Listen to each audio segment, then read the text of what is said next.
Hi, I'm Celine, and I've called the St. Augustine Orphanage home since I was 6, but I'm not actually an orphan. You see, my parents are special agents with secret identities. Sweetie, if one day someone suspicious asks you about your parents, run for your life. I was used to these fleeting, ghost-like visits from my parents. They often took turns sneaking in and out at night, spending the little time they had with me, and always came together for my birthday. And even though I didn't see them much, they taught me some awesome skills. By the age of 12, I was fluent in 5 languages, could play a variety of instruments, and do a butterfly kick on anyone who needed it. Despite living a secret life and not seeing my parents as much as I wanted, I still felt lucky that I had them both in my life. It's my 17th birthday, a day I should be super excited about. You see, my parents always visit me together on my birthday, but I've been waiting here for ages and there's no sign of them. This was the first year this had happened. I didn't like it one bit. Something was definitely up. The next day in church, we were singing hymns when I spotted this strange man in the crowd staring at me. My instinct were telling me something was up, so I eavesdropped on him talking to a nun. That girl with blonde hair. How exactly did her parents pass away? He asked about my parents. That meant my life was in real danger. I fled with all my survival skills right away. What really happened to my parents? Have their identities been revealed? I didn't dare to think about it. So I made sure no one was following me before going to the subway and looking for a baggage locker. This was where I needed to come in a run-for-my-life situation. I waited until nobody was around before I opened it with my key. Inside was some money, a dossier documenting a girl's life from childhood to old age, and a letter. Our darling Celine, we're very sorry that you didn't have the normal childhood you deserved. Please don't ever doubt that we cherish and love you with all of our hearts. If you're reading this, it means our identities have been compromised. We've included the documents for your new identity. Stay strong. We will reunite soon. You're a loving mom and dad. XO. If my parents could arrange all this for me, I believe that they could handle anything and come back to me soon. So here I am, under my new identity, Diane. Australia, here I come. My parents left me just enough money to start a new life here, pay for rent, and tuition fees. How perfectly ordinary. Diane's parents were researchers away in the Arctic. She's from a basic family and attended normal public schools, then worked as an office accountant, did not marry or have children. Everything was boringly safe. The thing is, if I was going to be someone else, then I should at least be someone fun. So I didn't start school. Instead, I created and adopted the identity of 20-year-old Harper and started my first money-making idea, marriage on demand. With all I'd learned from my parents, I could make a whole lot of money and at the same time experience how a normal family would look like. Perfect! First, I became a Harvard doctor graduate so this privileged guy's parents would give him his inheritance. Next, a posh aristocrat who saved my client from a dreadful arranged marriage. And then a sweet-natured girl who helped my client intimidate their seriously mean friends.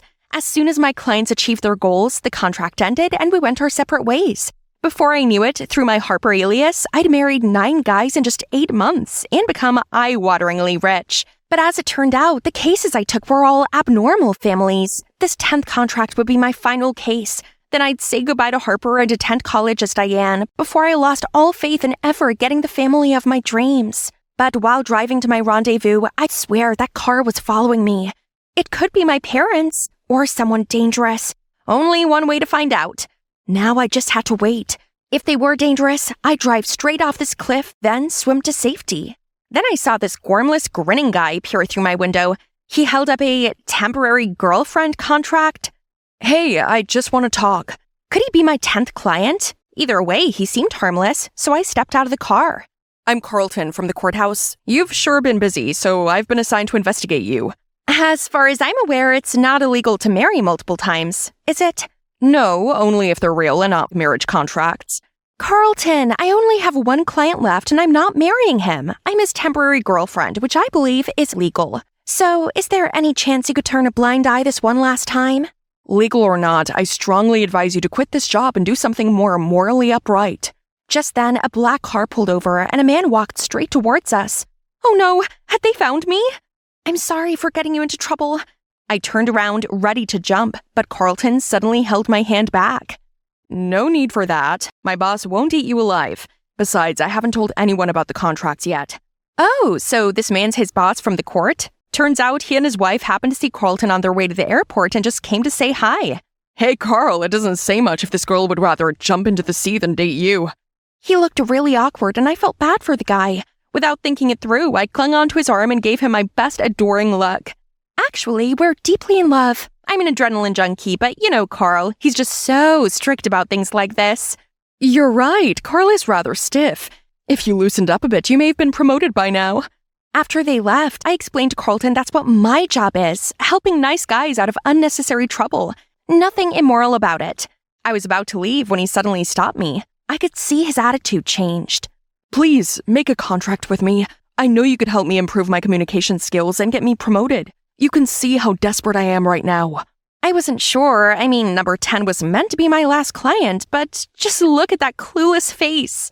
Fine, but in return, you must be an attentive boyfriend, and I want to have dinner with you and your family every evening. Carl looked a bit confused, but he agreed to my demands. This was probably my last chance to experience a family life. I have a strict don't be wife two people at the same time rule, so I'm meeting my other client to gently turn him down. Celine, is that you?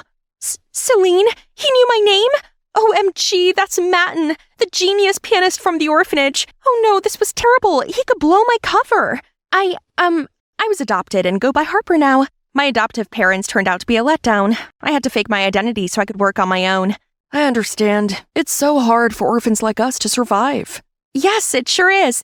Look, Matten, things got pretty difficult for me, so I had to take another job in a hurry. I can't do 2 jobs at once. I'm sorry I have to cancel our contract. Yeah, about that. I already publicly announced I have a girlfriend just a second ago.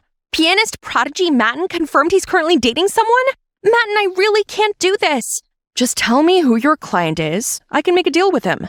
I can't be with them both, so I called an emergency meeting for them to plead their cases. An article accused me of inappropriate behavior towards female artists. It's completely false, of course. I need a girlfriend to distract the public and make them see I'm not a jerk. I want this promotion. If you won't help me, I'll expose you publicly. Pfft, like that matters. I'll just take you back to the US. No, I can't go back there, and I don't want any attention from people either. This is what I'm gonna do, Carl. I'll be your girlfriend on weekdays and do anything I can to help you get promoted. In Matten, I'll be your girlfriend, well, pretend to be your girlfriend on the weekend. But my face has to stay out of the media, okay? Once this is done, then it's goodbye Harper and hello trouble-free, simple Diane. All I have to do is play some music while Matten listens and lets the paparazzi snap photos. I've always admired the way you play music. It follows no rules, but that's what makes it so fearless and fun. His comment made me pine for my parents. They were the reason I played like that. They taught me in the dark, told me to flow with the rhythms without any rules. I miss them so much. I must admit I'd always had a crush on you. When this is over, I want to protect you. I want to be your family. This was sweet, but he didn't know that I already had a family. I just needed to be patient, then eventually they'll be back. On weekdays, I joined Carlton for lunch at work and helped him talk to his coworkers and grumpy boss. Then in the evening, I went to his house and gave him tips on how to be more charismatic, make people trust and warm up to him. I also taught him how to walk without slouching and politely greet people. Hi, Mr. Chair. You look great today. Oh, Miss Lamp, are you okay? You shouldn't lose more weight. You're already gorgeous. Isn't that too much? I've never talked like this before. You're doing great. Carlton followed all my advice. He might be a bit clumsy, but in a cute, endearing way. Still, what I anticipated most was joining his family for dinner. I'd never experienced the cozy and warm atmosphere of a family dinner before. Who knew Carl was such a great cook? And so sweet.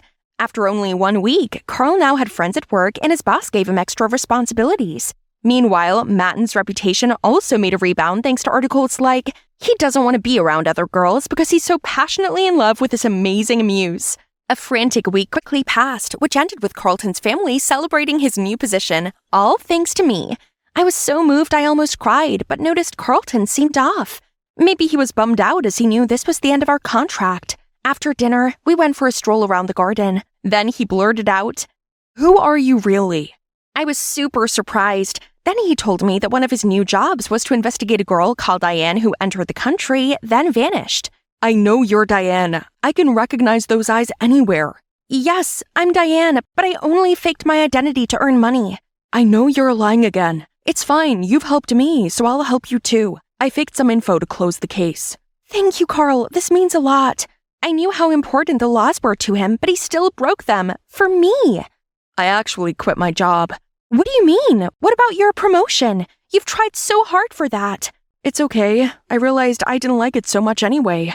I felt terrible that he'd given up his job because of me. But he didn't need me anymore. Our contract had to end, right? Now it's time to end Matten's contract. Then I can go back to being Diane. However, I showed up at the villa to a swarm of reporters. Are you Matten's girlfriend? Please get out of the car.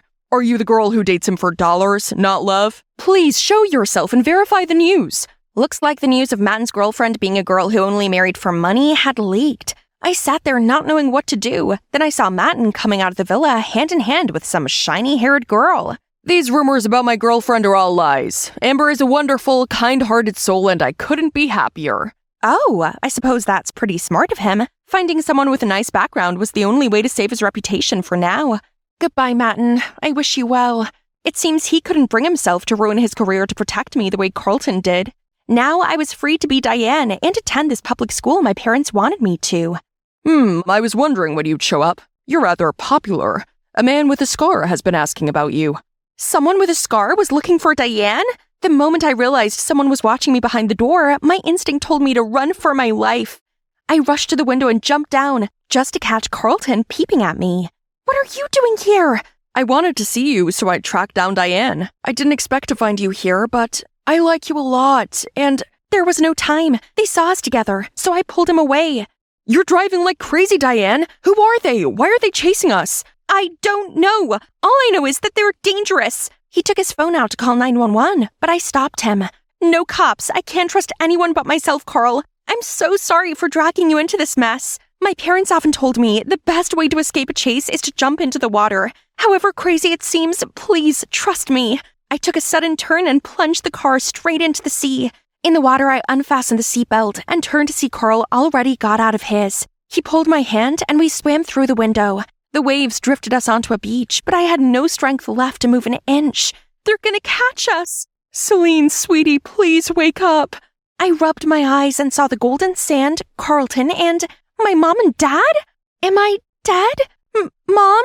No, sweetie, you're very much alive. Turns out the people chasing us were my parents. After 10 years on the job, they finally eliminated the criminal gang and retired. Dad ended up getting the scar, but it's all over now. We could finally be a normal family. You sure made it hard for us to track you down by using a different identity. We should have known our cunning daughter would have created a more challenging life. Like father, like daughter. Huh? You're not Diane? Carlton, my name's Celine. Mom, Dad, this is Carlton, my boyfriend.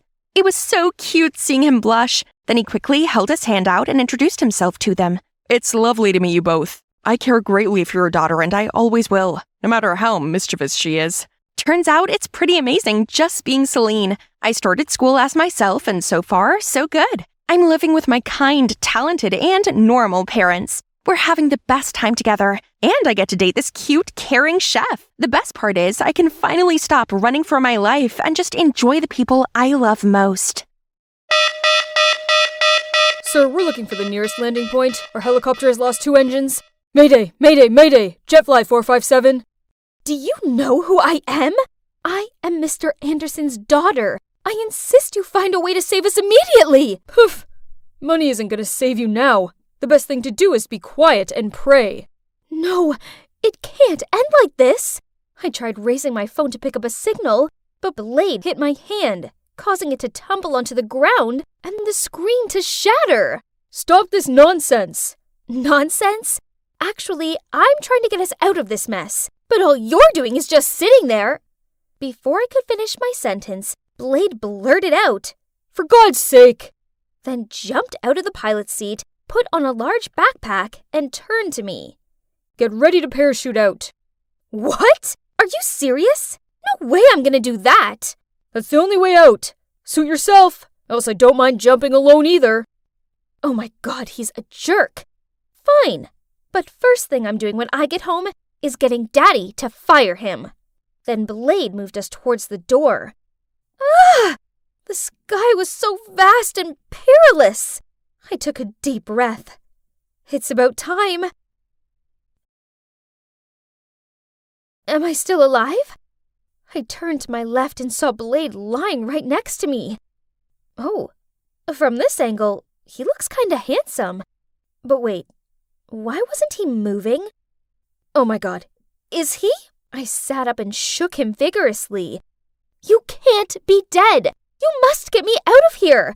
You haven't given me a chance to fire you! Shush. Turn the volume down, will ya? Oh god, you're awake. Take me home at once. I want to go home, not this disgusting place. You're the one who insisted on flying with me in the first place. That's not how you talk to your mistress. He rolled his eyes at me and muttered under his breath. Oof, please. You're not my mistress. You're just my employee's spoiled daughter. Can you believe the cheek of that man? Ugh! Anyway, I'm Maya, the beloved daughter of the CEO of Anderex Corp. And that jerk is Blade, my father's private pilot. I don't know why my father likes him so much. He's sarcastic, abrupt, and crude.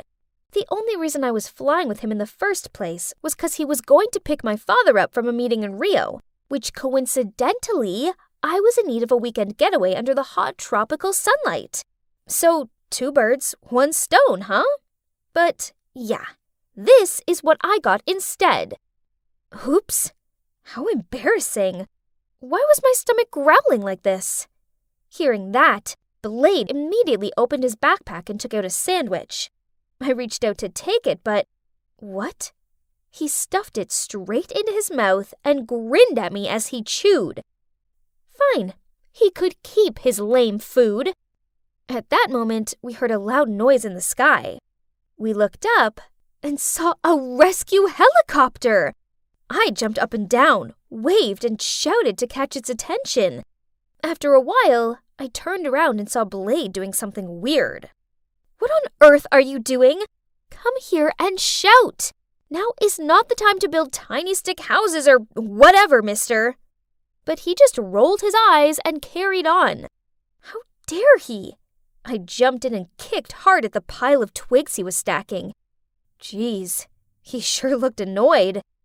Why are you looking at me like that? It's you who keeps doing all that nonsense this time. Your shouts are useless here. This fire was our only chance of sending that helicopter a distress signal, and you just ruined it. Then he stormed off, leaving me all alone. So the rescue helicopter flew away, and our survival journey continued, unfortunately. Hey, slow down. How long does it take to this stupid brook? And guess what he said to me? We only have 1 bottle of water, so if you don't want to die of thirst, I suggest you shut up and keep walking. Blah, blah, blah. But we went on and on and on, and still couldn't find the brook, even though the sun had already set. So we had to create a makeshift tent with our parachute, and the 2 of us gradually fell asleep. Early the next morning, a raging hunger awakened me. Blade was still sleeping, so I crept past him and rummaged in his backpack. Oh, the jerk was hiding an apple from me. I was about to take a big bite out of it, when suddenly a hand snatched it away. Ugh! I can't stand it anymore. It's just an apple. Why do you... Huh? When did Blade get so hairy? Wait, was it a monkey? Ah! I screamed loudly, and the monkey ran away with my breakfast. Blade rushed over to me. You know what, princess?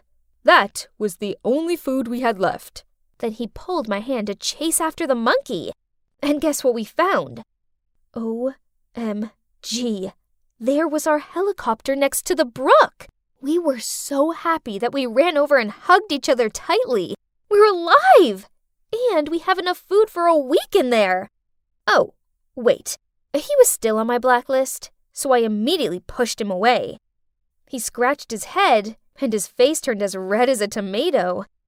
I suppose he was kinda adorable sometimes, but I was still mad at him. As the days passed by, we started running low on food. Blade remained persistent and continued trying to make contact on the radio. Finally, he detected the frequency and... Eek! We got a reply!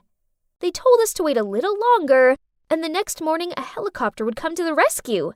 At last! This was our last night in this awful place. Blade was so cold and unpleasant at the beginning. But over the past difficult days, he seemed to have opened his heart and really showed his warm side. We actually spent hours chatting that night, and I listened to him talk about his tough childhood in the orphanage and his dream of flying freely in the sky. That's great! I wish I had a dream to dedicate myself to. Oh, you don't have any? Actually, yes. Since my mom passed away, my father started working even more. I longed to have my happy family life back, but it wasn't to be. Maybe I will get that again, but this time with my fiancé. Really? If so, he's a lucky guy. Huh? What did Blade mean by that? I suddenly felt my face flush. Honestly, speaking of my fiancé, I just found out by accident that the luxurious life he claims to have, all the houses and cars, are all fake. I'm a bit confused, but I haven't asked him directly yet. Just like that, our stories continued until dawn. Ugh, thank goodness, I'm finally out of that awful forest. Maya, are you okay? I've been worried sick about you. Chase? Oh, you two know each other? Chase is my fiancé. It's a long story, but I'll tell you later. Now let's get going. That night, we stayed at a hotel before heading home. And oh boy, it sure was good to be pampered again. I was sitting in our suite room, picking up my room service order and waiting for Chase. What was taking him so long? Feeling down being all alone, I found myself leaving the room and looking for Blade. As I was walking along the hallway, I accidentally bumped into a room service guy and caused him to drop his walkie-talkie. Watch it. Don't mess it up. That sounded a lot like... Nah, it can't be. What made my mistress come all the way over to my room? About the things I told you yesterday regarding Chase, I didn't realize you knew him, so please keep it a secret. Maya, actually, I think you need to know this. Suddenly, his phone rang, so he answered it. The conversation sounded serious. Then he said to me, "The airport cameras have been checked and someone tampered with the helicopter. They're going to send me the footage." We both watched the video and saw a strange young man approaching it before takeoff. Hang on. I recognized that man. He's the room service guy I just bumped into. Uh-oh. I had a bad feeling about this. We need to find him now. Huh? What was that smell? Ew, it was irritating my nose. I asked Blade if he smelt it too, and he just shrugged and said all he could smell was my perfume. Then there was a clicking sound at the door. We rushed over to it, but it was jammed. Blade called the front desk, but no one answered. So I took the phone off him and called my room, in the hope Chase would pick up. But he didn't. I started coughing. There was definitely a weird smell in here. So I rushed into the bathroom, soaked the towels, and passed one to Blade to cover his mouth and nose with. Then I grabbed the vase off the table and threw it at the window. Smash! Wow, nice shot. Luckily, we were only on the second floor, so with Blade's help, we easily jumped onto the ground. Then we rushed to reception to verify the identity of the suspicious hotel staff, and ran straight into... Chase. Are you two okay? What's with the gas leak? Chase worriedly asked us. Then he turned to scold the hotel manager. Huh? How did he know about that? Blade and I shared confused looks, but neither of us said anything out loud. It was horrible, Chase. I was so scared. Please stay with me. I don't want to be alone. I pretended to cry as I leaned on his shoulder.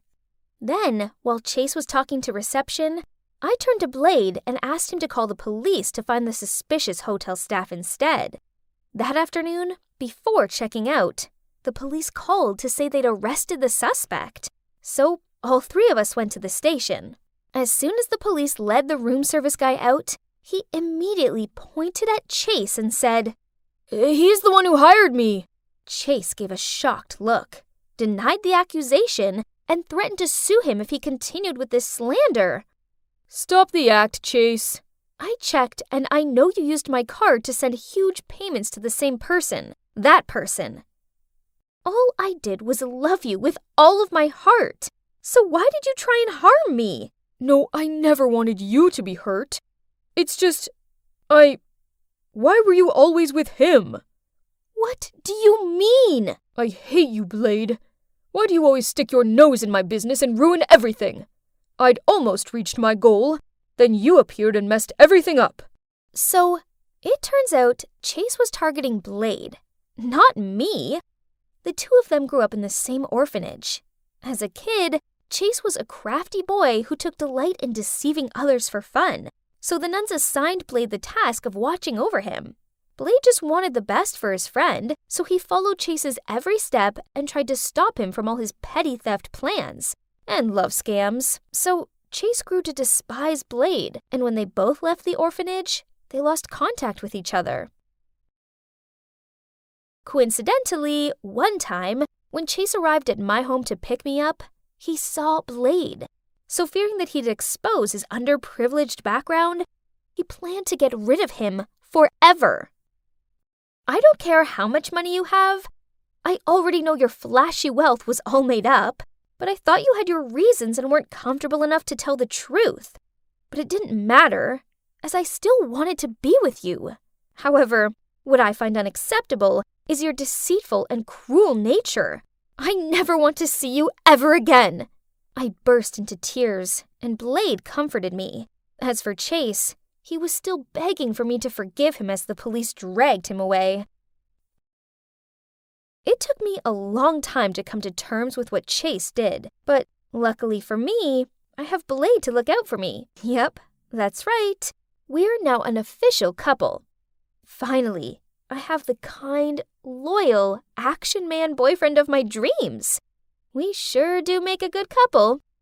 I and Pearl were playing our favorite, playing Disney Princess. You have to be the princess this time, Ruby. We're gonna make a perfect Elsa and Anna. No, I'm going to be your knight, fighting all the bad guys and protecting you, milady. Then a maid knocked on the door with a phone in her hands. That might be my parents. Ruby, the school called again. How on earth could you get all these words spelled wrongly? What kind of nurse is spelled with a Z? I am really trying. It's all right, Bae. Studying isn't for everyone, and she might be of a sport type. Sweet Pea, could you just try a little more next time? Good girl. We have to go now. Bye. I know you can do this. You just need to keep practicing. You're perfect, just the way you are. Hi everyone, I'm Ruby, and this is my little sister, Pearl. Since my parents were always away for business trips, it's always just been me and her, growing up together. You already know I was terrible at studying, but Pearl was nothing like me. She was a genius. What are you doing, Pearl? For God's sake, it's 6 a.m. The sun is still sleeping, and you should be sleeping too. Absolutely not. Today is my first day in high school, and I have to make a good impression. My streak must continue. Straight A's since 2015, I know. As if your valedictorian title isn't impressive enough. I might be Ruby, the dumb kid who couldn't read half of a word, but it doesn't matter, 'cause now I am Ruby, the awesome soccer captain. Yes! Go Ruby! That's my sister, everyone! I led the school soccer team to win multiple trophies, and I also aimed at the varsity scholarship myself. Studying was still a nightmare, but I gradually accepted that I wasn't born for studying, but for soccer. So all was well. So that morning, I was walking with Pearl on her first day at school when Beth and her clique approached us. Hey Ruby, ready to flunk your junior year? Aw, Beth, still salty because Coach left you on the bench yesterday? My advice for you would be to learn how to actually play soccer. Unfortunately, some of us have other things going on to focus on, like our brains. Oh, oops, you don't have one. You can't understand. Sorry. Boo-hoo, funny. That's Beth on my soccer team who always messed with me like everyone else. But all's good now, as I had my dear sister studying in the same school as me. Sis, I found my class. I have to go now. Bye. The next day at school, we had a new English teacher. Ruby Walker, could you read the summary on page 10? Oh, screwed. Oh dear, is that your thinking face? Didn't know you were capable of that. Sorry, teacher, but she can't read. You know what? My thoughts today on the book can be summarized into the classic song by the amazing Taylor Swift. So the hater's gonna hate, but I'm just gonna shake it off, shake it off. Just then, the entire class was in a frenzy, and everyone was singing, dancing, like they were in the Eras tour. The teacher was so upset and tried to calm everyone down, but I was sent to the principal's office immediately. First trouble in the junior, huh, Ruby? Listen, both you and I know how much you mean to the team, but unfortunately, it is not enough anymore. New district laws state that students must average at least C- to be eligible for the varsity scholarship. What? But I'm the most qualified for it. I am sorry, but until you can move grades from whatever it is right now to a C-, you're off the team to focus more on your studying. Beth is now our candidate for the scholarship, and she'll take over your place. Beth? That girl who scored just 5 goals all season when I had scored 20? The world was really getting crazy. No way was I going to watch my passion get taken away from me that easily. I'm gonna study hard. Right! I'm gonna ask Pearl to tutor me. Ah, speak of the devil. Hi, Pearl. You know her? I heard she's kicked out of the soccer team because she's too dumb. Oh, no. No. How scandalous if our valedictorian did. Well, maybe now wasn't a good time. That night, I dozed off at my desk writing 4 words over and over again. I am not dumb. The news had spread that I got kicked off the team because of my grades, and the kids at school were vicious with their insults. Like I didn't have enough issues already, Pearl started to avoid me like a plague, as if she's ashamed of me. So I couldn't ask her to tutor me either. It's like the whole world was going against me. The district superintendent was visiting our school, and the principal chose the 2 smartest kids to give a welcome speech, Pearl and a new student, Joe, from my class. So we started to hang out a lot at our home to prepare for the speech. Hey, Ruby, need any help with tomorrow's test? Nah, I am famously unteachable. Don't waste your time on me, and Pearl is waiting for you. It's all right, she can wait. Let me help. Surprisingly, for the first time in my life, I felt like I could actually learn. There was something about the way he taught me that made me absorb knowledge naturally. Like he understood me and my struggles. Hey, there you are. I've been looking for you. We have a test coming, so I was helping Ruby. And we have a huge speech to give on Thursday. You know nobody actually listens to those speeches, right? Anyway, I trust you to come up with something incredible. Pearl stormed out angrily, but the only thing in my mind then was that I actually could learn. Hey, Joe, please teach me more. Joe could help me learn to get better grades, and then I could finally get back to my team and win the scholarship. Later that night, when I was practicing some test questions Joe gave me, Pearl barged into my room. I am not comfortable with you spending time with my boyfriend alone. Boyfriend? I didn't know you were dating. Well, not yet. Not with you hogging him and not giving me space to charm him. Oh, sorry. I was just excited. Joe is an incredible teacher. I was actually learning. Yeah, right. Of course you're capable of that. Pearl left my room, and it felt like a knife went through my heart. Since when did she think of me like that? Like everyone else does. But she always believed in me. The next day was the speech, and even though I was heartbroken, I still went to support her, and I clapped the loudest after she gave her amazing speech. Thank you for granting us a chance to study here. On behalf of the whole school students, I'll try my best to bring glory to our school's tradition. Wonderful speech, but I think before you bring glory to our school, shouldn't you teach your beloved sister, Ruby Walker, how to read first? I mean, maybe your dummy sister could learn 1 or 2 words from you before getting kicked out of her school. The whole auditorium burst out laughing, and my rage was filling my body. I lunged at Beth and grabbed her stupid ponytail until she screamed so loud, even the moon could hear her. Teachers and guards tried to separate us, while other students were excitedly shouting and cheering. In the middle of the messy crowd, I saw Pearl look at me in shame. I ran to her, but she just brushed me off. It's you again. Joe isn't enough, and now you try to steal my spotlight as well. What? No, I never meant harm to you, I swear. But she didn't listen to me and angrily stormed off. I was so angry at my brain for always failing me, and at everyone. Now my dream was gone, and my dear sister hated me as well. I fell down on the bleachers and saw Beth wearing my captain's armband, gathering everyone to the morning practice. She waved at me with the widest smile. It was hard to fight the tears, so I let them fall. There you are. I was looking for you to continue our classes. I don't think we should continue our classes. Why? Pearl, she doesn't like you and I together, and she will hate me for this. Oh, I will talk to her, but this is more important. You need to get back on the pitch. But you're just wasting your time on me. I'm just an idiot who ruined others' lives. No, you're not an idiot at all. You're dyslexic, like me. I've noticed your symptoms for a while, but I wasn't so sure. But I am now. Dyslexia? There's a name for this? So I'm not stupid? No, you just learn differently. I will help you and teach you all the things the specialists taught me. My mind was fuzzy. I gave Joe a hug without thinking. I felt relief spread all over my body. I wasn't dumb. I was dyslexic. At home that night, I searched everything about dyslexia and even took an online assessment when suddenly Pearl barged in. You told Joe I like him? Yes and no, but not like that. Well, thank you so much. He just called to tell me he just considered me a little sister. And you know what? I saw you hugging him on the bleachers this afternoon. So you were going behind my back all this time? What a sister! Don't ever speak to me again! Pearl stormed out and kept her words of never speaking to me. It broke my heart to see us parting like this.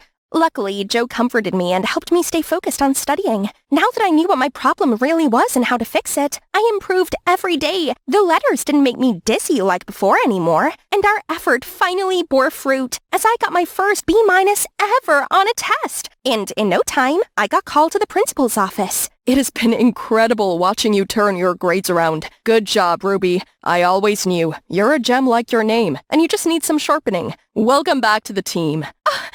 Thank you! I ran out of his office and rushed to find Joe immediately. We did it! I'm back on the team! Congratulations! But that was all you. You did it, Ruby. That moment would have been perfect if I could celebrate with Pearl. I knew she didn't want to talk to me, but I really wanted to share this with her. But upon seeing me and Joe, she was just shooting me death rays. The joy in my mouth instantly turned to ash. I just wished we could go back to the old good days together. But I had no idea how. With me coming back to the team, I reclaimed a captain title and was eligible for the varsity scholarship. And of course, my impressive record easily got me the win. Congratulations to Ruby Walker for winning this year's varsity scholarship. Come on stage. Thank you very much, sir. All I can say is I'm immensely grateful for this chance, and I'm gonna try my best. Hi, everyone. Ruby's too shy, so she did prepare a speech here. Good luck. Except that I didn't prepare this note. Everyone in the audience all locked eyes on me, and I was sweating all over when I took the paper from her. Today is Oh, our scholarship winner just had a little problem. She just couldn't read. I hope it won't affect the scholarship much. Will it? I ran out of the hall before the tears blurred my eyesight. Joe was racing after me, but Pearl caught me first. Pearl, I don't really have time for your mocking now. No, I'm sorry. Joe told me about your dyslexia, and you should, Yeah, but it can wait. But you need to go back there right now. You've tried so hard to earn this place. I wouldn't let my sister waste it just because of Beth's dirty move. Joe also nodded encouragingly at me. Pearl was right. It's my passion. It's me or no one who would claim it. So I walked back into the hall, and as soon as I appeared, everyone started to laugh. I stepped up to the mic, took a deep breath, and read the speech. There were still some stumbles and stuttering, but I went through to the last word. Hi, everyone. I'm Ruby. You all can see I have some troubles reading because I have dyslexia. All my life, I have struggled and accepted that I was stupid.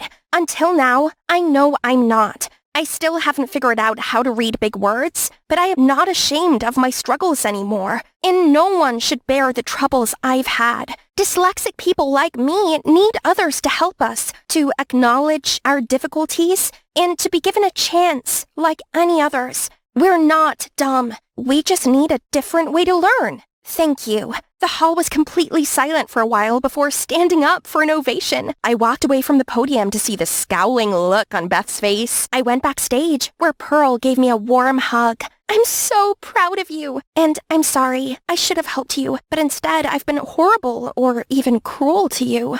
Yeah, you've been forgiven. So now could you please just stay quiet? I just want to hold my little sister longer. I missed this hug. I missed Pearl. My Pearl. It's good to have my sister back. And just like that, my life was back to normal. Of course, with some changes. There's something I need to tell you, Ruby. I'm sorry for the Joe thing. I let jealousy take over me and said bad things to you, but I realized he and I would never become a thing. But you would. Huh? No, we're just friends. Are you? Now come with me. Then she dragged me to the living room where Joe and another boy were standing. Then she placed my hand in Joe's. Joe, could you please take care of my sister when I go out with my boyfriend? Sure. It's finally the first day at the aquarium. And to say I'm nervous is an understatement. Stay calm. You can do this. You're Ariel, not Naira. I'm headstrong, spirited, and... Okay, let's get into character. Bright smile? Check. Friendly manner? Check. Ariel's accent? Check. I was a dazzling mermaid and even let the little kids stick their stickers on my fishtail while I answered a bazillion questions about Atlantica and my Prince Eric. The last visitor was the sweetest little girl who handed me a collectible box of cutlery as a gift. Oh my, such a lovely comb, but it looks rare. Are you sure your guardians would agree to this? Of course. My brother always says yes to me. The little girl signaled someone in the crowd to come over, and it was Arson? As in the cutest boy from school? Naira? Oh my god, your take on Ariel is spot on. I didn't know there was a side of you. What are you talking about? I know not of this, Naira. Feeling the panic rise in me, I lifted my fishtail costume and ran with my 2 feet as all the kids stared in shock. I'd never wanted to disappoint those kids, but I had the biggest crush on Arson, and no way had I expected him to be there and see me like this. At school, I was a loser, a nobody. Yet, when I was acting, I felt invincible. At least, I did until my timid, introverted side got in the way of my performing dreams. That day, our drama club mentor announced our school play this year would be Legally Blonde. I loved that movie so much, and I already knew all the lines. I couldn't let this opportunity pass me by, so when the mentor asked who wanted to audition as the lead, Elle Woods, I took all the courage and raised my hand. The whole room fell silent, and suddenly burst into laughter. Oh please, how could a loser like you play the glamorous Elle Woods? Worst of all, the mentor agreed with her and said that I might be better suited for the nail lady role. And then she said the lead should go to someone who's outgoing and influential, like Eliza. What? Eliza's got the emotional range of a teaspoon. I'd gotta get this role. So I waited until the end of the meeting and then spoke to the mentor in private. I'm sorry, but I can't cast an Elle Woods with stage fright. Naira, I'll consider giving you the role, but only if you can prove to me that you can do this without your fear getting the better of you. So, try practicing by going out in public and interacting with strangers. Get yourself comfortable in front of a crowd. Can you do that? Feeling determined, I went to look for some kind of social experiment right away. And that's why I applied for this job at the aquarium. But I never thought anyone from class would show up, least of all, Arson. He even caught up with me at school the next day, insisting he saw me at the aquarium. And typical me, being all fidgety and shy, I blurted out, maybe you mistook me for my twin sister, Cora. Oh? In that case then, can I get her number? Or can you, arrange for me to go on a date with her? The way she glowed with confidence was amazing. Wow, I didn't expect him to be that into my acting. How ironic. Wait, what if I continue to play Cora and go on a date with him? I could practice my acting as this unapologetically outgoing girl while spending time with him? Tempting, right? Okay, wait at the book cafe near school on Sunday, 3 p.m. I'll tell Cora about it. I'd been preparing for this date the whole week. After watching multiple tutorials on YouTube, I was finally able to put together this bold look. All that's left to do was to wear Cora's self-confidence to match it. So I did a Bella Hadid runway strut into the cafe, straight past the gawping onlookers and over to Arson's seat, and interrupted him from his reading. Hi, is that a Rick Riordan's book?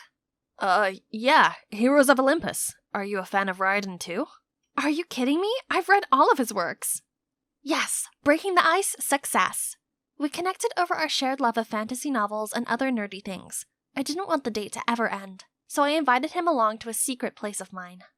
I covered his eyes until we got there. Being the cute guy he was, he went along with it, even though he looked unsure about what was happening. When I turned the lights on and the ice rink appeared, his face lit up. Then the snow began to fall. It felt like a scene out of Frozen. Then we went onto the ice and Arson fell straight onto his butt. Stop laughing. This is my first time, okay? Aw, embarrassed Arson was so cute. I helped him up, and it was the first time our hands touched. I led him around the rink and taught him some moves. When I looked at him, I saw him looking back at me with this big grin on his face. Then suddenly he pulled me in, and I fell right into his embrace. Our faces were so close, and I swore we were about to kiss. Ugh! Overcome with nerves, I pushed him away, and he lost his balance and fell flat on the ice. But he jumped up to his feet right away and skated after me. Oh, don't let me catch you, or else. Let's see you try. Yesterday felt like a dream. We texted each other nonstop up until the last class of the day, PE. My eyes were still glued to my phone when a flying ball hit my knee. It was from Eliza. Right after that, another one came and knocked my glasses off. I shielded myself with my arms and hoped it would go away soon, and surprisingly, it did. Only, Arson was standing in front of me, blocking all the balls. Arson, what are you doing there? We were just playing around. Playing around? Can't you see you're hurting her? Then Arson turned to me and asked me if I was okay. Could this be it? Did he realize I was the girl he went on a date with? Thank you for helping me out. You're my friend, and also Cora's sister, so I've got to look out for you, right? Oh, he didn't recognize me. That meant my acting was flawless, right? Then why did I feel so uneasy about it? As uncomfortable as I felt about the situation, I also liked Arson way too much to stop it. So I continued pretending to be Cora. He acted so lovey-dovey on our dates, and it made my heart melt. But at school, he only saw me as Cora's helpless, clumsy sister. He talked about her constantly and stared blankly into space as if there were an imaginary Cora there. It started bugging me that Arson only liked the confident, fun, and spontaneous heroine I'd created, not coy Naira. I couldn't blame him though, if I didn't find myself lovable. Maybe that's why Mom left me and didn't bother to write or to call. I couldn't do this anymore. I couldn't feed Arson with false expectations of an unreal character. So I typed out a text to Arson telling him that Cora was on her way to study abroad for 3 years and that this relationship wouldn't work. Arson kept texting back, non-stop, and even came to my house to look for Cora and broke down in tears when I told him she'd already left. I felt so bad, but that was the only way for him to stop fantasizing about Cora. Over time, his pain would fade, right? From that day on, Arson always looked for me at school and consistently asked about her.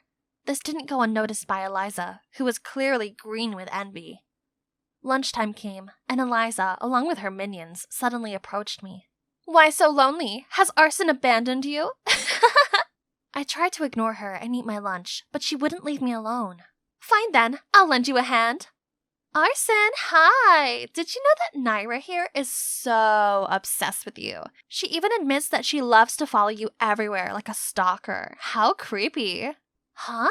What was this girl saying? Now people were staring at me, judging me for something that wasn't even true. I was done with being Naira, the loser. If only Cora's personality helped me stand up for myself. Shut up! Me and Arson are friends, so what? Why do you have to make stuff up about me? Is it 'cause you're jealous of me? What? Me? Jealous of you? You like Arson, don't you? I feel sorry for you, really. You're gonna pick on everyone he talks to? How pathetic. Just like that, people made disapproving comments at Eliza. She couldn't do anything other than run away in shame. While I suddenly received praise for standing up against the school's tyrant, people seemed to love this new side of me. So perhaps it was a good time to give myself a makeover. The next day at school, I started dressing up boldly and wearing contact lenses instead of nerdy glasses. My classmates seemed to like my new look. My drama club mentor changed her attitude towards me as well. I even applied for the student council and my popularity grew, and so did my friendship circle. The world opened up to me, but weirdly, being around people all the time just felt uncomfortable and exhausting. I couldn't really talk to any of them, as we weren't even close. I just felt so left out. When it came to a charity date auction, being on the council committee meant that I was appointed a bachelorette. That meant everyone joining this event would bid to take me on a date, and that bidding money would go to the school's fund to build a new cafeteria. That's how I ended up here, on stage at the auction.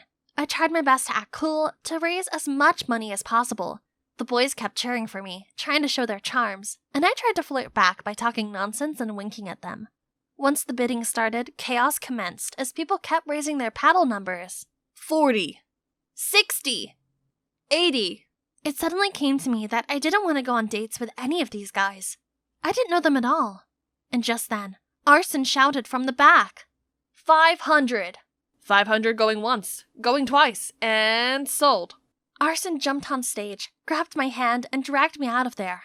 He led me to the garden, and then he started asking me tons of questions. What is it with you lately? It's as if you're someone else. No way! I'm just the same old Naira. Tell me the truth. Are you... Cora? You switched places with your sister to protect her, right? Oh, Cora, I've missed you so much. After all this time, he was still in love with Cora? Even now when I changed myself, he still didn't see me as Naira? Arson, I can't. And then I just ran out of there. After a night of crying myself to sleep, I was back at school and found myself summoned to the principal's office with a smirking Eliza. There she showed the principal a video recording of my conversation with Arson last night, which was proof that someone else had been replacing me at school. If this was true, I could be expelled. Oh no! Panic! I blurted out a lie that I had bipolar and that sometimes I switched to the other persona and acted up. The principal seemed confused, but then she insisted I go to the school therapist. I had no choice but to agree. And it was actually really good for me. Through talking to the therapist, I could finally open up about my past. Ever since I was a kid, I've always been super shy. I thought it was why my mom left me behind when she split from Dad and moved out. She hadn't even contacted me once. I know a childish nerd like me would never be the one who she could really talk to. Thank God my dad came to pick me up after that. The thought of facing my so-called friends on the bus was making me nauseous. Were you that unhappy not having your mother around? I just don't know why she left me behind without a word. Was I a loser in her eyes? Honey, listen. Mom loves you. And the reason you didn't receive any letters from her was because I hid them all from you. What? Why would you do that? Because I was so broken after your mom left that I thought it would be better if you and I could forget everything about her. I'm sorry. Don't you know how terrible I felt about myself all those years just because of your selfishness? I ran into the house immediately. I couldn't look at him right now, only to see Mom and Cora were sitting in the living room. Both rushed towards me and pulled me in for a hug. Yeah, the Cora character wasn't entirely made up. Instead, I based her on my real-life twin sister. The little 5-year-old me always struck by Cora's side, hid behind her dress while she boldly stood up against anyone who dared to pick on me. I'd always looked up to her. Turned out, when Dad got the call from school, he realized his actions had caused me pain, so he did everything in his power to contact Mom and brought her and Cora from LA to here. Mom kept apologizing to me, saying she regretted every minute of leaving me behind. Seeing them all break down in tears like that ached my heart, but it gave me this warm feeling at the same time. After all this time, my family feud was finally resolved. Just at that moment, the doorbell rang. It's Arson. Naira, is that your boyfriend? What? I dragged him away immediately, and this time I admitted the whole truth to him. I told him how I lied that the girl in the aquarium was Cora, because I didn't think he'd like the real me, as I wasn't a confident presence. But my feelings for him were real, and that's why I tried so hard to get close to him, but I figured now that he knew the truth it'd be over, so I'd just walk away.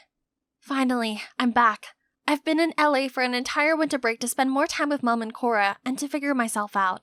I've realized that being an introvert is nothing to be self-conscious about. I'm observant, and that'll help a lot of my acting passion, right? This semester, I'll definitely try to impress my drama club mentor. No boys will ever distract me again. And that's when I spotted Arson waving at me with a huge bouquet in his hand. Arson, what are you doing here? I thought you were still mad at me. Well, I thought about it a lot, and honestly, things between us got messy, so I'd like to get to know you again. Only this time, please can it be the real you, as I really want to know what Naira's about. What do you say? Yeah, I'd love that. I was at a bustling party, waiting for the one who would decide whether I'd won my cousin's bet or not. Forget your dumb ex. $50 if you get the number of the next guy walking through that door. Oh, here comes my target. I hurriedly approached him, but stumbled and we're kissing. I could feel the taste of grapes on his lips. I immediately pushed him away and stood up. Phone number, please. The guy looked confused, but still handed me a note. All done. Time to flee the scene. Hi, I'm Agatha, a super introvert who hiccups when nervous. And lucky enough, my kooky cousin dragged me to this crazy party. I ran home to see Mum looking all excited. Oh, my sweet child, you're back already. It's just not my thing, Mom. But cooking is. I have some amazing news. The local soccer club is looking for a chef, so I recommended you. And guess what? They said you can start ASAP. Yes, I've dreamt of becoming a chef since I was little, and now that dream will soon come true. Yahoo! Today's the day. I eagerly arrived at the soccer club, but my jaw almost hit the floor when I saw Mateo, my ex. What was he doing here? Flustered, I looked away and saw that guy from the party. What on earth? My life's officially over. After the introduction, I immediately ran to the pitch for some fresh air, but then a hand patted my shoulder. It's him again. No calls or texts? You asked for my number. Are you that shy? I'm Killian, by the way. It was just a joke. Please leave. But then he stepped even closer. Panicked, I pushed him away. Almost made him fall backward. I tried to catch him, but not again. This time he smells like chocolate. Oh, you like my lips this much? Why not just say so? Holy moly! I ran straight away without looking back. I better stay 10 miles away from him. Suddenly I saw Mateo passing by. Has he seen anything? But why bother? As if he cared. He dumped me. Okay, Agatha, you're here to work, so focus. But with these jocks around, it's not that easy. They always jump-scared me when I was doing my job and made fun of me when I got lost in the changing room. And Killian was always there in time to save me. Everyone, stop. Close your eyes. Then he threw a super stinky, sweaty towel at my face. Ew. Plus, that jerk is the pickiest eater on this planet. He's constantly complaining about my food and demanded I cook him something else.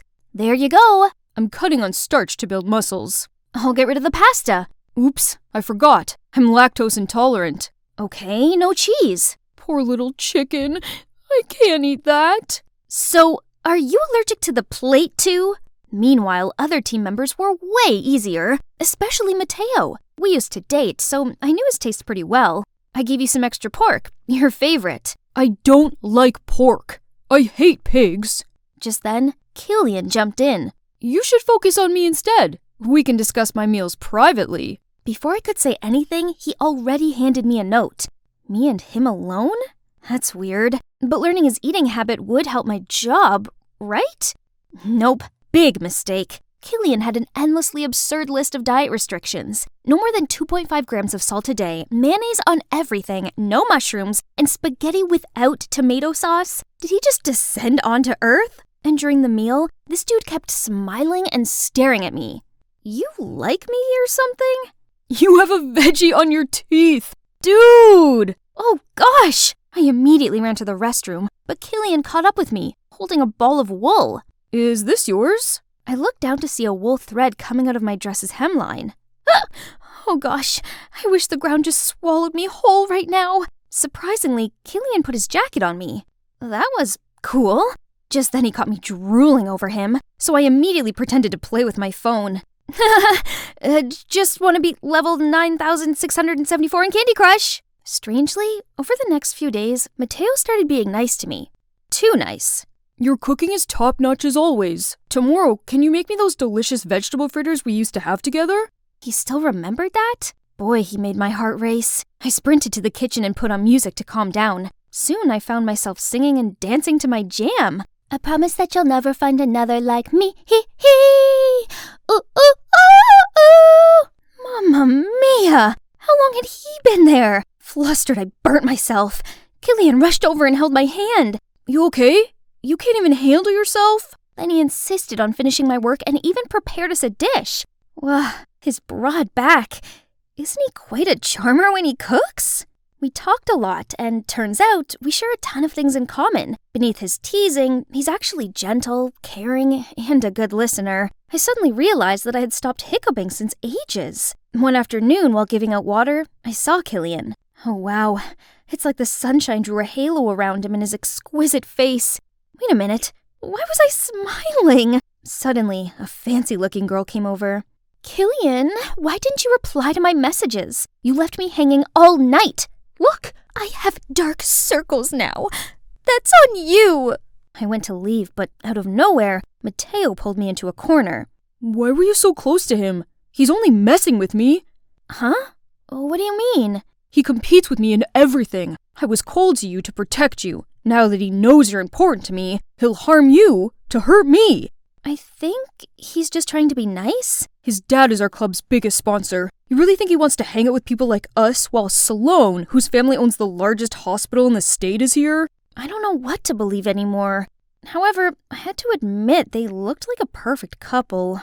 While holding a coffee tray one time, I clumsily bumped into Sloan. Are you blind? Why do they let a doofus work here? Come on, Sloan, you bumped into her. He sure seemed sweet to me. Maybe Mateo had misunderstood him. Then once, I spotted the two of them in a quarrel where Killian even pushed Mateo. I tried to intervene, but they brushed me off. What was going on between them? A few days later, I returned from the grocery store to see the head coach in a fit of rage. Explain to me how Mateo is hospitalized for eating your food. What? Why? Stop it! You're fired!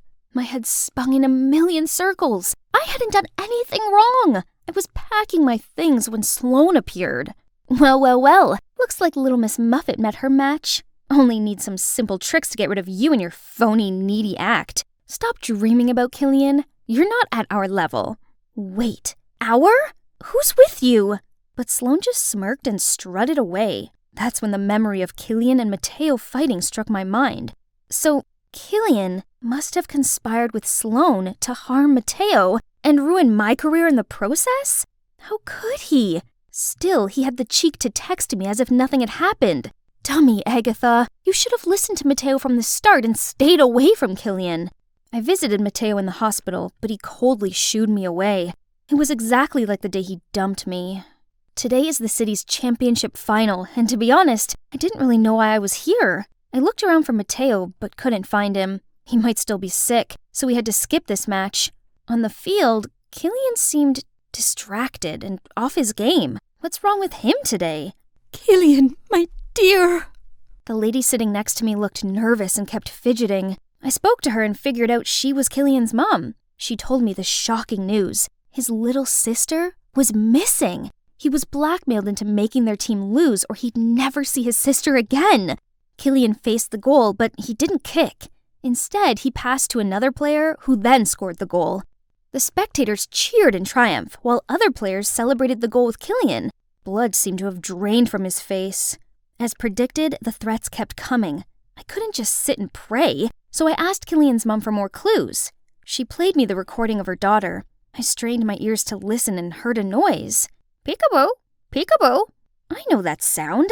It's Mateo's parrot. Ma'am, I know who's behind this. It's Mateo. What? I can excuse fake food poisoning, but how dare he harm my Killian?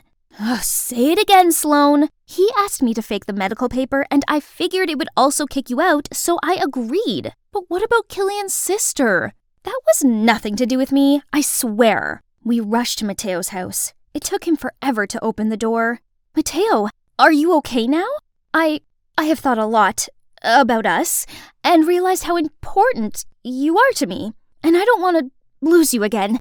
Mateo, could you? Oh, please, look at yourself. I just dated you for fun. You truly think I like you? And no more pork for me, please. Do you seriously think I'd want you back after the despicable things you did to me and Killian? Killian? Props to that freak for coming at me for telling the truth. So pathetic of him to go for my leftovers. It's you, dummy. Then he blurted out how he cooked up this entire scheme to ruin Killian's career out of the jealousy which was triggered when he visited him in the hospital and told him not to worry about missing the match as they've had a new strategy to cover his absence and the team would perform well anyway. I'm not a pawn that can easily be kicked out. You wish. You are Pathetic. Right then, Sloane appeared with the little girl. Let's go. There's no time. Where you going, Agatha? Admit it. You're still smitten with me. Sorry, the old Agatha can't come to the phone right now. Why? Oh, 'cause she's dead. After that, we rushed to the stadium. There, I shouted out Killian's name and raised his sister's hands. He seemed surprised to see us, then nodded and smiled. Afterwards, he played like a pro and led his team to victory. He was even awarded Player of the Match. It's an honor to receive this title, and I want to shout out to someone important. Without her, this wouldn't have happened. Agatha, thank you so much. Countless cameras turned to me. Then he rushed over to drag me to a corner where I told him everything. I know Mateo's a jerk, but I didn't expect him to be that bad. But no worries. Let's see how he likes being permanently banned from the soccer club. Agatha, I want to tell you that I found something just as important as soccer. You. He then grabbed my face and pressed his lips against mine. Finally, we had a legit kiss, and it was magical. Hi, I'm Aubrey, a super smart girl with an IQ of 200, and you should be ready for my mind-blowing story. Before I continue, please like and subscribe. I grew up in a small village in the countryside where people farm for a living. My family struggled to put food on the table, so I could only attend a monastery school. But since childhood, I've always been kind of different. The system is crashing. Please wait for a moment. The chicken is $15.55 minus 15%. Cereal is $2.49. Potatoes, laundry detergent. So the total comes to $64.85 with the discounts and tax included. Mom soon realized I was a gifted child, so she helped me skip some grades, and by the age of 5, I was already doing secondary school math. I always topped my classes, and other students would bribe me with candies to ask for help with their homework. At the age of 8, I scored 760 on the SAT math and won the spelling bee competition. I became a phenomenon in the area, and reporters even gave me the Stanford Binet IQ test, which showed I had the same intelligence as a 22-year and 11-month-old person. My parents were super proud of me, especially my dad. Dad, they all gave me Lego and comics for rewards, as if I was an 8-year-old. Yeah, they're wrong. You're 8 years and 5 months old already, little lady. He was the only one who could spark interesting conversations with me. That is, until he fell terribly ill. But good surgeons were nowhere to be found in this remote countryside, and we couldn't afford to take him to the center either. We were desperate to see his situation get worse and worse. Then he passed away, leaving us in the depths of despair. Soon after, Mom couldn't afford my school fees anymore, so I had to drop out. Aubrey, I'm so sorry. Don't worry, Mom. There's nothing The school can teach that I can't learn by myself. So she signed me up for a library membership, and turned out the best memories I cherished were here, where I could immerse myself in interesting knowledge from all around the world. I was walking down the aisle, absent-mindedly running my fingers along the spines of the books, when one caught my eye. And the memories of my dad rushed back to me. If he had been operated on, he'd not have lost. I started turning the first few pages and was captivated immediately. Then suddenly, a fiery desire sparked in my heart. I want to become a surgeon. So I studied every medical book I could find, especially the ones from this author, and decided to save money to enter medical school as soon as possible. To get closer to my dream, I moved out to the city and applied for a job at a coffee shop right next to the medical school. Only... You've broken 10 plates this week already. Are you trying to break a record? Come on, boss. It's just some plates. Not like I burned the whole shop or something. This will be deducted from your salary. Repeat this and you'll be fired. Okay, that's my fault, but I knew he wouldn't fire me. There's no one else who could memorize so many orders all at once. Even Diner Dash Master. Later, I was going to serve a group of students when I heard they were discussing an emergency case. We have to remove that blood clot in segment 4 of the liver and flush the left lobe. Definitely have to start at the middle hepatic vein. Is this dude serious? Absolutely not. A less intrusive cut would be along the falciform ligament to allow access to segment 3. Everyone fell silent and looked at me like I was an alien. Suddenly, the middle-aged man among them stood up. Nice work, young lady. Your method is much more efficient than my student's answer. Which class are you in? Oh, I'm not a medical student, but I aspire to be one day. The man asked me to sit down and continued asking me other medical questions, and I answered them all with ease. My adrenaline was rushing. Since my dad passed away, I hadn't had such an interesting discussion. Then, a few days later, the man came back and revealed that he was Dr. Sean Lewis and the principal of the medical school. OMG, you're my favorite author! I admire you so much! Thank you, young lady. Anyway, I came here today with an offer. I was impressed by the knowledge you have in the medical field, and I think you deserve a full expense scholarship to the most prestigious medical school. Can someone pinch me now? This was truly a blessing from heaven that I would definitely not let slip away. Here comes my first day. I went to school extra early to explore as much of the campus as possible. This place was so much bigger and better equipped than my old school. I was looking around the hallway to find my class when someone bumped into me. Oh, isn't it the gave the wrong answer guy at the cafe? He just coldly said sorry and hastily headed to the class over there. 412? It's my class too. I learned that he was Henry, the top student of the class. But obviously, he wasn't that good. They'll see. All the theoretical classes didn't make me break a sweat, and I even spotted some mistakes made by the professors. When lunch rolled around, I went to the cafeteria, approaching the first group that caught my eye, and they seemed to be friendly. Want some of my fries? Potato fries contain a high amount of trans fat, which is associated with type 2 diabetes, heart disease, and obesity. One day you'll have a stroke, and then you'll know why. Thank me later. They all pouted and left right away. Did I say something wrong? Right then, a nice girl came to me. I'm Laura. Mind if I sit? Sure. Then she told me she was isolated too, just because she wasn't as smart as the other students here. Why are they so mean? Hey, why you gotta be bothered by those toxic people? Do they give you a penny for your thoughts? It's not about how many friends you make. It's about finding one that knows your worth. You're right. I'm Aubrey, by the way. I know, I was in the same class with you this morning. And the way you argue with our professor? Wow, that's impressive. Laura and I quickly became friends. It's great to have her around who could truly see my brilliance and always encouraged me to express myself.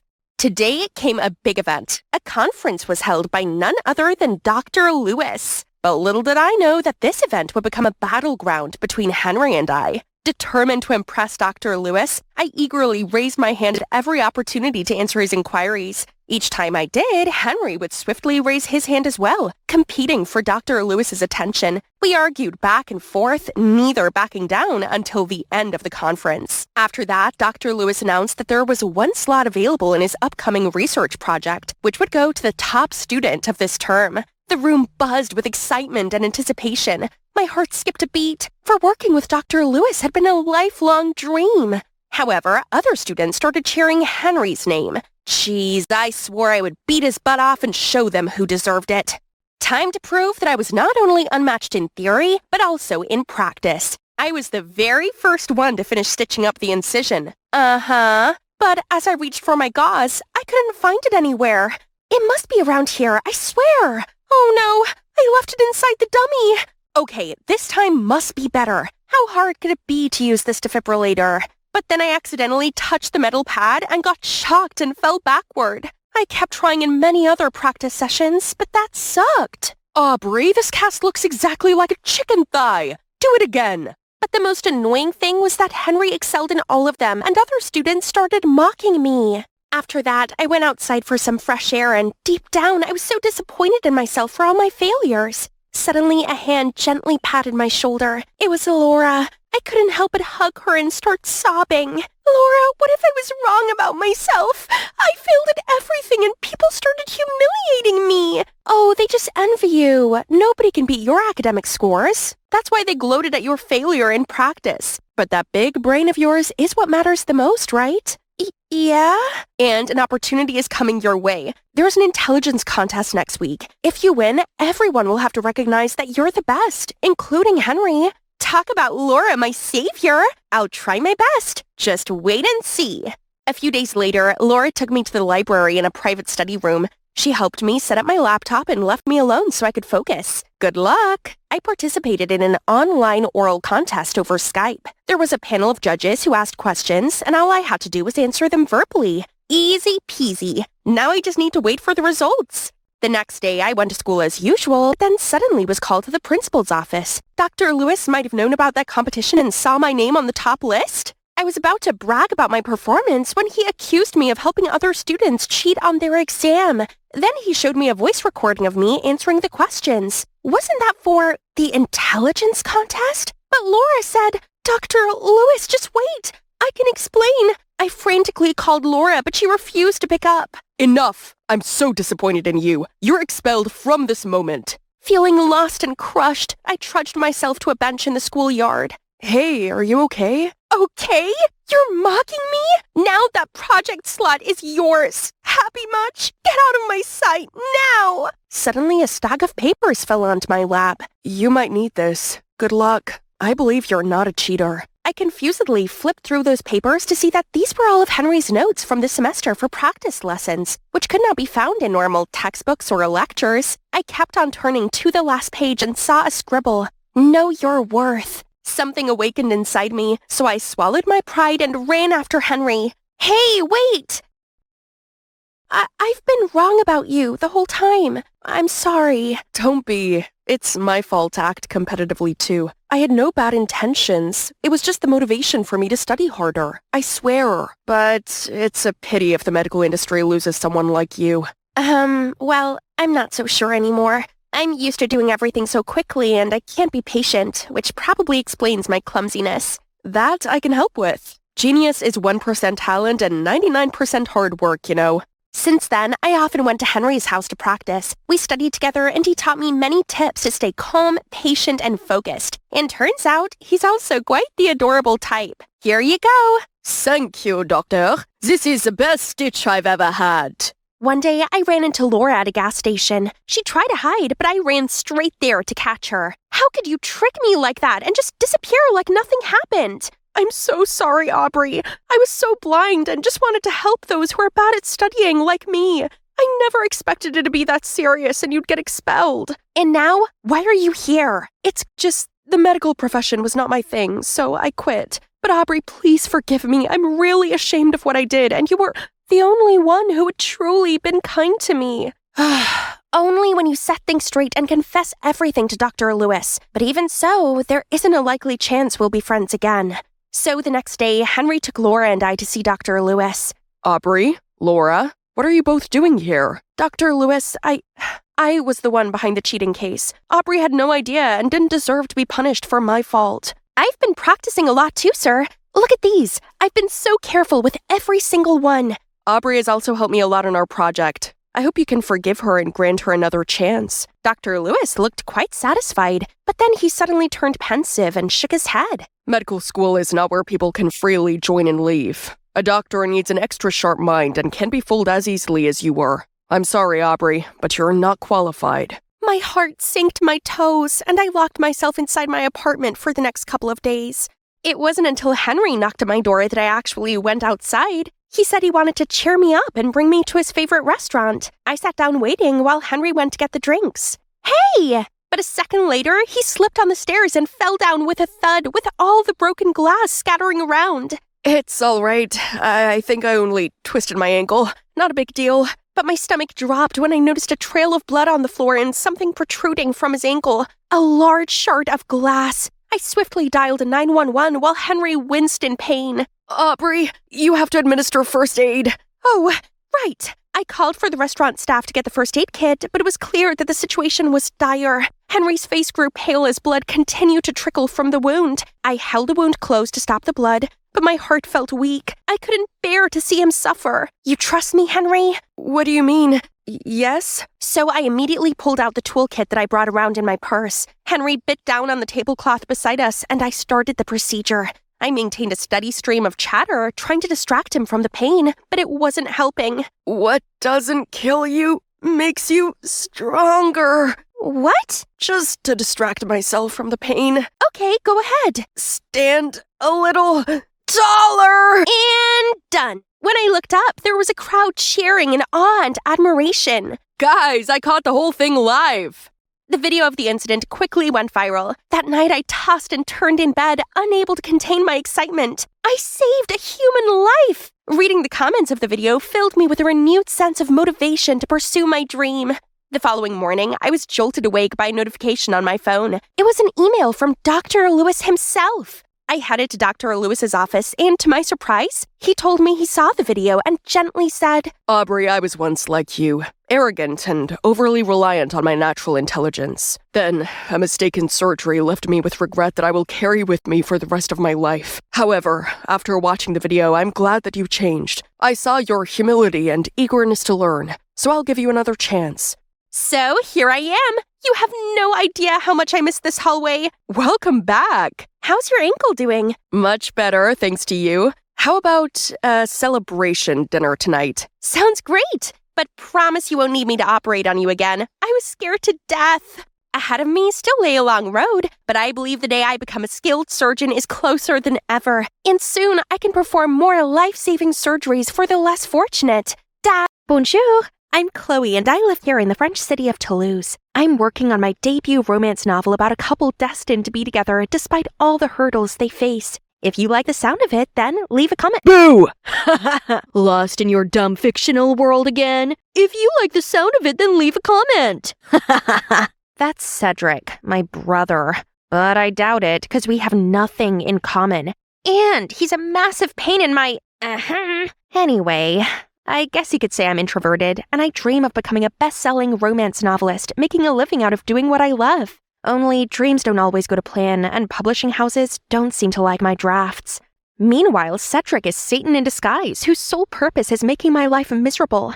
He turned off my alarm and made me late for a meeting, changed all of my contacts' names to emojis, and one time I woke up to see my laptop covered all in plastic wrap. The problem was he got away with being a jerk simply because he was deemed good-looking. In his fangirl's eyes, he could do no wrong. Living with Cedric was such an endurance test, so I avoided him the best I could by going to a private school, instead of the same public school as him. Everything was fine until our parents lost everything in stocks, and we had no choice but to move into this teeny, tiny house. One night I went downstairs to get some water and saw Mom and Dad up late with bills piled up around them. Seeing them like that made me desperately want to help.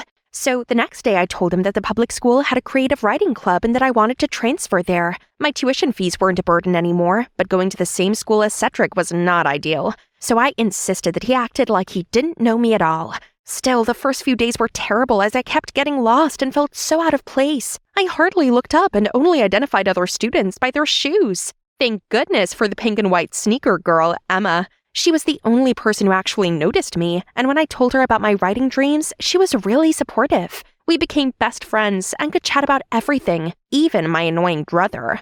Things were better at school, but not at home. My parents were still struggling to hide their money problems, and Cedric, well, was just being Cedric. Couldn't he see that now wasn't the time for his clown antics? I helped out as much as I could by cleaning, doing laundry, preparing meals, and even got a part-time job in a patisserie, while he literally did nothing. Why can't you stop fooling around? Chill out, sis. Even when you have a mare, all the stress will give you gray hair. Fine, act like a moron and stay in this moronic place forever. I'll get our old house back alone. After a busy shift, I just wanted to get home and go straight to bed. Only when walking along the curb, I spotted Cedric doing some dumb, noisy performance. Ugh, such a laughable, selfish bum. I had to seriously hold back, or else my fist would definitely land on his face. Oh, I still had the last chapter to finish. My body was ready to shut down, but I couldn't slack. Not if I wanted to complete it by Louis Beaumont's book launch. He's my favorite author. I'd planned for months to fly to Nice and hand him my manuscript. Suddenly, the lights went out. Guys, looks like the electricity company cut us off because of those unpaid bills. Gosh, we can't live like this. So I pulled out some money from the back of the manuscript. This was money for my Nice trip. But this is more urgent, so I gotta do what I have to do. Mom, Dad, here's some money, just to help out a bit. The next day, Cedric barged into my room with a smug grin on his face. Guess who's going to Paris? Try not to miss me too much, will ya? What? But where did you get your money from? Mom and Dad? Duh. Check it out. That's my money? I can't believe this. We don't even have electricity, but they gave him money to go mess around in Paris? I shoved him out of my room and slammed the door shut. I'd always tried my best to not disappoint them, yet they favored my deadbeat brother and spoiled him rotten. All this family stuff was eating me up, so on school day, I confided in Emma. Only when I tried talking to her, she seemed distracted and kept drifting with the music. Em, are you listening? Oh, sorry, but this beat is straight up fire. Look, he's the winner of this contest. Isn't he amazing and talented? I looked at her phone and saw, what? Cedric? So he came to Paris for this stupid contest? Don't talk about him, okay? That's my selfish, uncaring brother I've always talked about. Be his fan, and we can't be friends anymore. Things got even worse when Cedric went home and literally made it rain with his reward money. Chloe, look at all of this money your brother won. Thanks to his talent, we can go back to our old house. Ugh, why is everything so easy for Cedric? He did some nonsense rap and became a celebrity. Meanwhile, it's me who had to give up my trip, my dream. At least we got the old house back, but day after day, these annoying reporters are driving me crazy. How did you come up with meaningful lyrics? Meaningful? Everyone knows rap isn't actually music. It's just some noise full of swearing and insults. Yeah, ignore her. She's just cranky from skipping breakfast. There's no escaping Cedric's name, not even at school. Please, please, please introduce me to him. Why are you so obsessed with him? Don't you remember anything I said about how terrible he is? Come on, give his music a try. I can't believe someone who wrote such beautiful lyrics can be as bad as you say he is. Fine. If she wanted to meet him, then I'd grant her that wish. It's about time she saw his true face. I opened the door and showed Emma inside when suddenly we were covered in a cloud of confetti. Why the long face? My grand welcome was the bomb. Do you know how long it would take to clean this mess? This is my brother. An idiot. Idiot brother. But then I turned around to see Emma already soaking up Cedric's every word. I can't take this anymore. My time would be better spent writing. Trembling thoughts, through fear, your eyes will find mine. Love will bind us like a cat's 9 lives. Wow, that's perfect. Wait, that voice sounds unfamiliar. Oh my, this guy was heartthrob level handsome. Bonjour, I'm Pierre, Cedric's colleague. Is he home? Yes, let me show you the way. What are you seeking him for? We're collaborating on my next album, so I'm here to practice. As a senior singer, I also helped Cedric build his show and industry connections. He's superb, isn't he? After that day, Pierre visited my house more often. Turns out he's a sweet and gentle guy who always brought us gifts, such as flowers and scented candles. And after dinner, he even helped me wash up. How can such an angel work with my devil brother? One day when I was out with Emma, suddenly she looped her arm around me and said, "You sure seem chirper these days." It's probably 'cause Cedric's often away on music shows. You're telling me it has nothing to do with Pierre? Come on, Chloe, it's written all over your face. Fine. He's really sweet, and his smile is as bright as the sun. How can I approach someone like him? Why not start with a love letter? I took Emma's advice and wrote the most romantic letter ever, then brought it to his company. If anyone asks, I'll say I'm here to see my brother. Huh? Are they arguing? I went over to Pierre and asked him what had happened. Oh, it's nothing really. Cedric is just stressed out from his busy schedule. Yeah, right. As if there was anything stressful about this nonsense rap thing. Now is my moment, so I stuffed the letter in Pierre's hand, then ran away. I was still giddy with excitement when I arrived home. Only Cedric ruined my mood by sitting there looking like he'd swallowed a wasp. Oh no, are all showbiz parties too tiring? What a tragedy. Shut it, Chloe. What does a dreamer like you know? Dreamer? At least I'm not a self-centered, shallow idiot. I sacrificed everything so you could go after your dumb rap career, and all you do is act like an ungrateful jerk. Grow up and stop being so childish. I expected him to shout back at me, but instead he gave me this dead look, then trudged off to his room. He didn't come down for dinner or anything for the next 3 days. This house sure was quiet without him. But he's a chill guy and things will go back to normal soon, right? I guess I should just enjoy the peace while I could. The next day, Emma showed up at my house all worked up. Is Cedric here? He didn't answer any texts and calls. Huh? You two are messaging each other? I just wonder if he's okay. How typical of you to talk to him behind my back. To my surprise, Emma just impatiently barred past me and ran up to Cedric's room. Then she reappeared with a note. Cedric's gone. Jeez, how irresponsible and impulsive. He really doesn't care about anyone but himself. Enough! I won't listen to you badmouth your brother anymore. Can't you see he's seriously struggling and showing signs of depression? Who's the one who doesn't care about family here? And you really believe you're better than him? Emma's outburst left me stunned. Is Cedric really depressed? How was I meant to know that when he's always goofing around? That evening, Mom and Dad kept fretting about Cedric's disappearance. He gave his all to help us while we could do nothing to help him. Remember those days he performed on the streets? He gave us all the money he earned, and he always tried to cheer us up when things were down. Cedric only wanted to join the rap contest to win some more money. He was very nervous, but we believed in him, so we gave him the money to enter. Oh God, so I misunderstood him all along? Suddenly I remembered his winning track that Emma insisted that I listen to. I went up to my room and turned it on. It's about us, his beloved family. Turns out he wasn't a deadbeat, idle loser like I thought he was. He always puts on a happy face to lift other spirits while quietly struggling with his own demons. I needed to find him and apologize immediately, so I went to Pierre for help. I had no idea he was struggling so badly. I should have noticed that he was suffering and not overloaded him with work. But there's an important show coming. If Cedric was a no-show, he'd be in breach of his contract and have to pay a huge sum in compensation. Oh no, that's not good. What should we do now?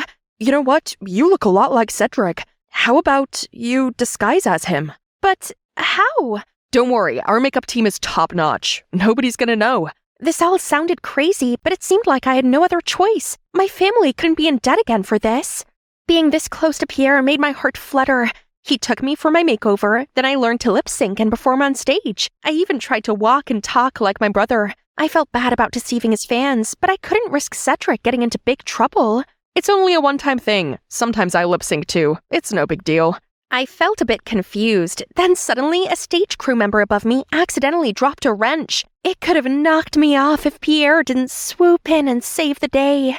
Now, back to practicing, and oh boy, was it hectic. Pierre stayed with me the whole time and was really supportive. We also never stopped trying to look for Cedric together. I felt our connection growing, but couldn't figure out why he hadn't made any move. Maybe my first letter hadn't been clear enough, so I sneaked into Pierre's room and left him another one. Only later that day, I saw him glued to his phone, so I took a glance. Huh? He was messaging somebody with a very cheesy nickname. Right, he wasn't interested because he was already dating someone else. Oh no, I have to reclaim my second letter before humiliating myself. I ran into his room but couldn't find it anywhere. Wait, what's this?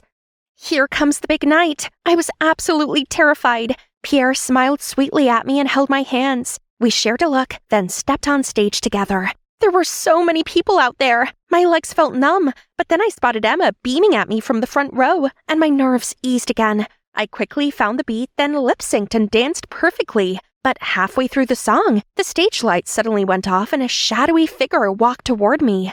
Cedric! The audience oohed and awed, then clapped in excitement as Cedric continued the rest of the performance. During the break, everyone went backstage and saw Pierre grab Cedric's arm. Cedric, where have you been? We've all been worried sick. Drop the act. You're just using me to make yourself rich, forcing me to do show after show, and when I was exhausted, you pushed lip-syncing onto me. What are you talking about? These shows are to help you gain support. Starting out in this industry is hard. Hey, I even lent you some money to get your house back. You mean the money you used to tie my brother in with his stupid contract? You compelled Cedric to work exclusively with you, performing 2 years for free to clear his debt. But according to these receipts for each show, the money he should have received already exceeded the amount he owed you. What the? Surprised much? Now we have all the evidence against you. So what? Cedric signed it anyway. A contract is a contract. Break it and I'll get you kicked out of the company and make sure you never get any show again. Your whole family will be dirt poor like before. I don't think so. What would the public say if they knew you've been flirting with him all along, and when he rejected you, you manipulated and overworked him until he agreed to date you? How long have you known? Long enough to expose you. Now, you have 2 options. 1, cancel the contract within the next 24 hours and pay my brother the excess money you exploited from him. Or 2, we'll publish what you did and see if you survive in showbiz afterward. I don't hate you for having feelings for me, but this deal is not fair. Pierre looked nervous and angry, then just stormed off. I turned to my annoying, goofy brother and gave him a big hug. I'm sorry for misunderstanding you before. Why didn't you tell us that you borrowed money to get back our house? I know how much you wanted our house back, so I joined the contest, but the prize money wasn't enough. That's when I asked Pierre. Silly me. If you hadn't found the contract and receipts, I would have still believed his lies and worked till exhaustion. So you did get my message. I was about to shut off all connections to the world, but that day I felt super uneasy, so I opened my phone and saw your message. Must be sibling telepathy. One more thing. Emma, you truly helped me find myself again. What do you say? Do you want to be a superstar rapper's girlfriend? Yes, I do. Please keep the lovey-dovey stuff to a minimum in front of me. Luckily, I was spared when a stage crew called Cedric to go back on stage. You know, it's not easy for us artists to have a big platform, literally like the stage. We always have a price to pay for the glory. Because of that, I'm eternally grateful for my amazing family and friends who always have my back. And a big shout out to my sister for being my inspiration for this song. Then he started rapping to my poetry. His rhymes and my poems are flowing, really getting the crowd going. He's a lyrical gymnastic genius. After the show, Cedric received a video from Pierre. Cedric, I'm sorry for taking advantage of you. I like you so much and wanted to keep you close. I'll pay back what I owe you, then take a break from showbiz for a while.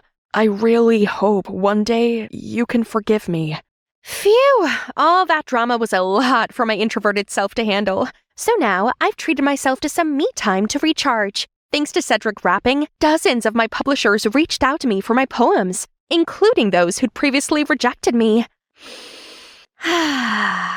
Gosh, am I seeing it wrong? A mail from Louis Beaumont himself? I can't wait to see him in person. And you keep working on your dream. Perhaps a secret angel is on. It was the last lap and I was in the final stretch. There was only one car ahead of me and I could see the finish line coming close, so I pushed on the acceleration as far as it could go. Suddenly, I heard a weird noise coming from the engine and lost control at once. The car started spinning like crazy and off the track onto the grass. Hi, I'm Natalie, and it's me behind that wheel. You may be wondering how I got myself into that situation, so let's begin from the start. I was born into a racing family, so the passion for sports naturally ran in my veins. But my life somehow resembled Maggie Payton in the movie Herbie, as my dad didn't allow me to race. Instead, he put all his faith in my adopted brother Jeremy, and by pouring everything he knew into teaching him, with a hope that he'd become a great racer. Only the explanation to this wasn't as complex as in the movie. My mom passed away when I was a newborn, but no vehicle accident was involved. It's just my dad was of the opinion that ladies should be gentle and sweet. So he forbade me from participating in racing or anything even remotely dangerous. Despite that, growing up with Jeremy by my side was truly a blessing. Although not related by blood, we were very close. Jeremy often let me take the wheel of his race car without Dad knowing, and he even taught me all he had learned from Dad. Over time, I was able to catch up to him in terms of racing prowess. Today, he had a big race, and as usual, I went to his room to check on him. But he was still in bed. His face was pale and obviously he was in pain. Jeremy, what's wrong? I think I got food poisoning from that gas station hot dog. Gosh, just drop it. You can't drive in this condition. I can't. This is the qualifying round for the championship season. Dad will be so disappointed in me. So, there's only one way. Hey, I can drive in your place. Are you crazy, Natty? Blah. Jesus, see? There's no time. Under the racing gear, nobody can tell us apart. He was reluctant for a while, but finally gave in. So here I am, in a super cool appearance. I felt a wave of exhilaration that sent me sprinting to the track. Passing other racers with deft accuracy, I left trails of smoke in my wake as I smoothly swerved into the tight turns. When I reached the final lap, I gave it my all and finished in first place. Yippee! I got back to the waiting area after the race, then was suddenly dragged away. Hey, Jeremy's here. I'm all right now. Just want to make sure you made it out okay. Congrats on first place. Thank you. Now switch clothes with me. They need to see your face on the podium. As Jeremy raised up the trophy, I couldn't help but imagine myself in his place, overcome with happiness. That evening, the race was replayed on TV. Jeremy, your style is different today. You finally understood how to drive more freely. I've always said you have potential, yet you don't have the guts to shatter limitations. But if you keep racing like that, we may need to get you another trophy shelf. Yes, I'll try. You were really cool today. Keep up the good work. After that race, I still felt the electric rush lingering in my bones. So I asked Jeremy to let me keep taking his place. Enough, Natty. Last time I did it as a last resort. You don't really want to be a racer anyway. Let me help you. In the meantime, you can focus on your passion. Seeing him hesitate, I continued. If you're afraid of being caught, just be there at all times so we can swap back whenever we need to. Jeremy's Jeremy. Couldn't say no to my puppy eyes. After that, I wore Jeremy's racing suit and entered all of his competitions. During that time, Jeremy would covertly hide among the crowd and wait. Oh, did I mention that my brother is a huge crochet fanatic? He even runs an Etsy business stocked with incredible pieces he made all by himself. Things were going kind of smoothly, but public practice was out of the question because we had to keep this a secret from Dad. So Jeremy's plan was for me to pretend to be dating the team mechanic, Royce, also his best friend. This would give me an excuse to go to the track on a regular basis to practice. The following day, Jeremy took me to meet Royce, and luckily he was so friendly and agreed to assist us right away. Although balancing school and racing was hard, I still nailed it beautifully. At school, nobody knew I came from a racing family as we never appeared together in public. Not to brag, but a lot of guys were smitten with me. However, this dude, Liam, stood out. He's actually Jeremy's biggest racing rival, so I couldn't help but laugh internally as he made many attempts at wooing me in school. If you were a vegetable, you'd be a cucumber. Just to turn green with envy at me on the racetrack, as he had no idea it was me under this costume. It made sense, given he hadn't lost to Jeremy this many times before. Yeah! Hey, Jeremy, what's your deal? Your racing style has changed so drastically. Just then, a staff member from our team turns to me. Yeah, and you've been really quiet lately. I'm just focusing on the competition. And so, this began my official rivalry between Liam and I. We were racing neck and neck, but all of a sudden my engine died and stopped in the middle of the track. I watched as a few cars zoomed past me and Liam took the win. My win. Seeing that dude get out of his car and reveal his smug face had my blood boiling. The next week, I was in another race to make up for last week's fiasco, but this time I had a flat tire. Were the racing gods against me beating Liam? Due to my recent losing streak, some of my sponsors threatened to have their sponsorship withdrawn if I don't win the next race. So this time, I got Royce to triple check that the car was ready to race. I scrutinized every nook and cranny, same as the last few races. If something goes wrong again, then my guess is that you have a petty guy willing to sabotage you. My next race was going well, but on the last lap, as I reached a tight turn, I pressed on the brake and my car was not slowing down. Time seemed to slow as the wall rushed closer. My palms clenched the steering wheel. It was a dance of split-second decisions and instinct, but I managed to swerve, the tire screeching in protest as I narrowly avoided disaster. Close shave. I looked over to the finish line and saw that Liam had once again secured first place. He was definitely behind this. So I quickly got changed and barged into Liam's waiting room to confront him. Oh, my angel! What are you doing in this fiery battlefield? It's you who played tricks on my brother, right? Spit it out! Your brother? Who? Jeremy Wilson? You sabotaged someone else's car too, or what? What are you talking about? Drop the act. You're the one who benefits the most if my brother loses. Recently, his car kept breaking down. This can't be a coincidence. It just seems like luck is on my side. See, the girl I like also happens to come from a famous racing family. We're a match made in heaven. How can you be so casual about this? Don't you know how dangerous it is to drive with broken brakes? If not for my driving skills, I would have been injured. Wait, your driving skills?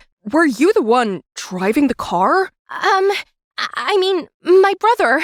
Oh my god, it's you! I knew something's off lately. Watch your tongue.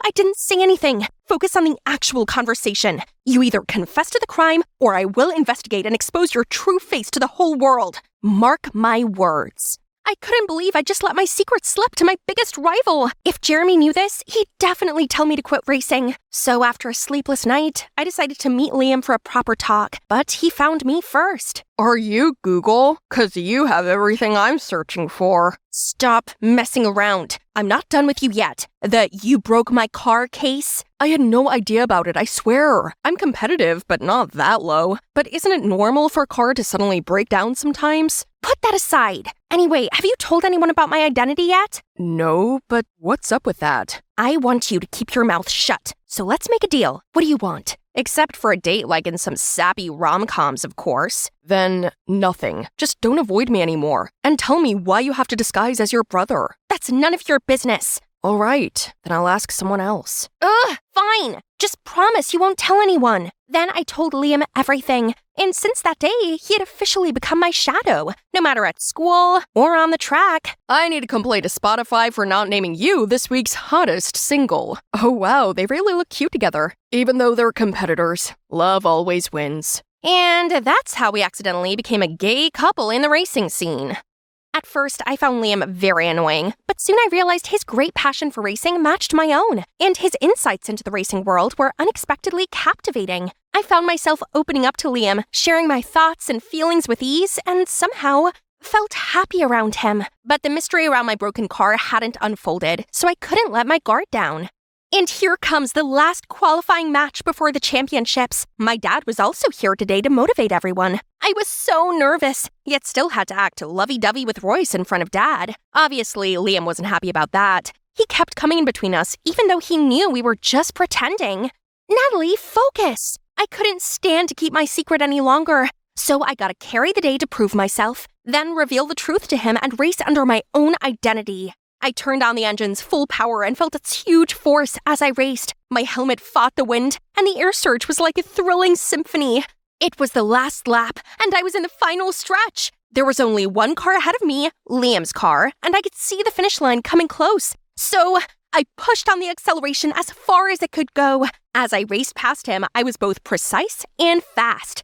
My heart pounded in my chest, and I could feel an adrenaline rush through my body. Suddenly, a strange sound came from my car, and I lost control at once. The car started spinning like crazy and off the track onto the grass. I was dizzy, but lucky enough, not a scratch. As I came to, the first person I saw was Liam? He dropped everything just to check that I was okay. He took me to my pit stop, where my teammates rushed over to support. Suddenly, my dad appeared. I was panicking, and I didn't know where to go or hide when... Natalie, no need to hide anymore. I already know. How? That doesn't matter. Look at you. What a mess. I just wanted to prove to you that I can do it. This is my passion. Why do you always stop me? Your passion? You mean falling off the track? You just ignored all the times I'd won first place. You're a terrible, selfish, evil father who has no love for your children and always forces others to do this, do that. People don't respect you because they want to. Everyone only listens to you because they're afraid of you, just like me and Jeremy. Just then, Dad slapped me hard across the cheek. I stumbled back and fell onto Liam. It was you, wasn't it? I'm sorry. I just couldn't watch you get yourself in danger anymore. Meeting you is my entire life's greatest regret. Before anyone could see me cry, I ran away. I have nothing left. No one understands me. No one. I lay there in my room, consumed by a cloud of gloom after Dad's week-long grounding. Suddenly, a pebble knocked at my window. It was Liam. He was trying to throw a rope up to me.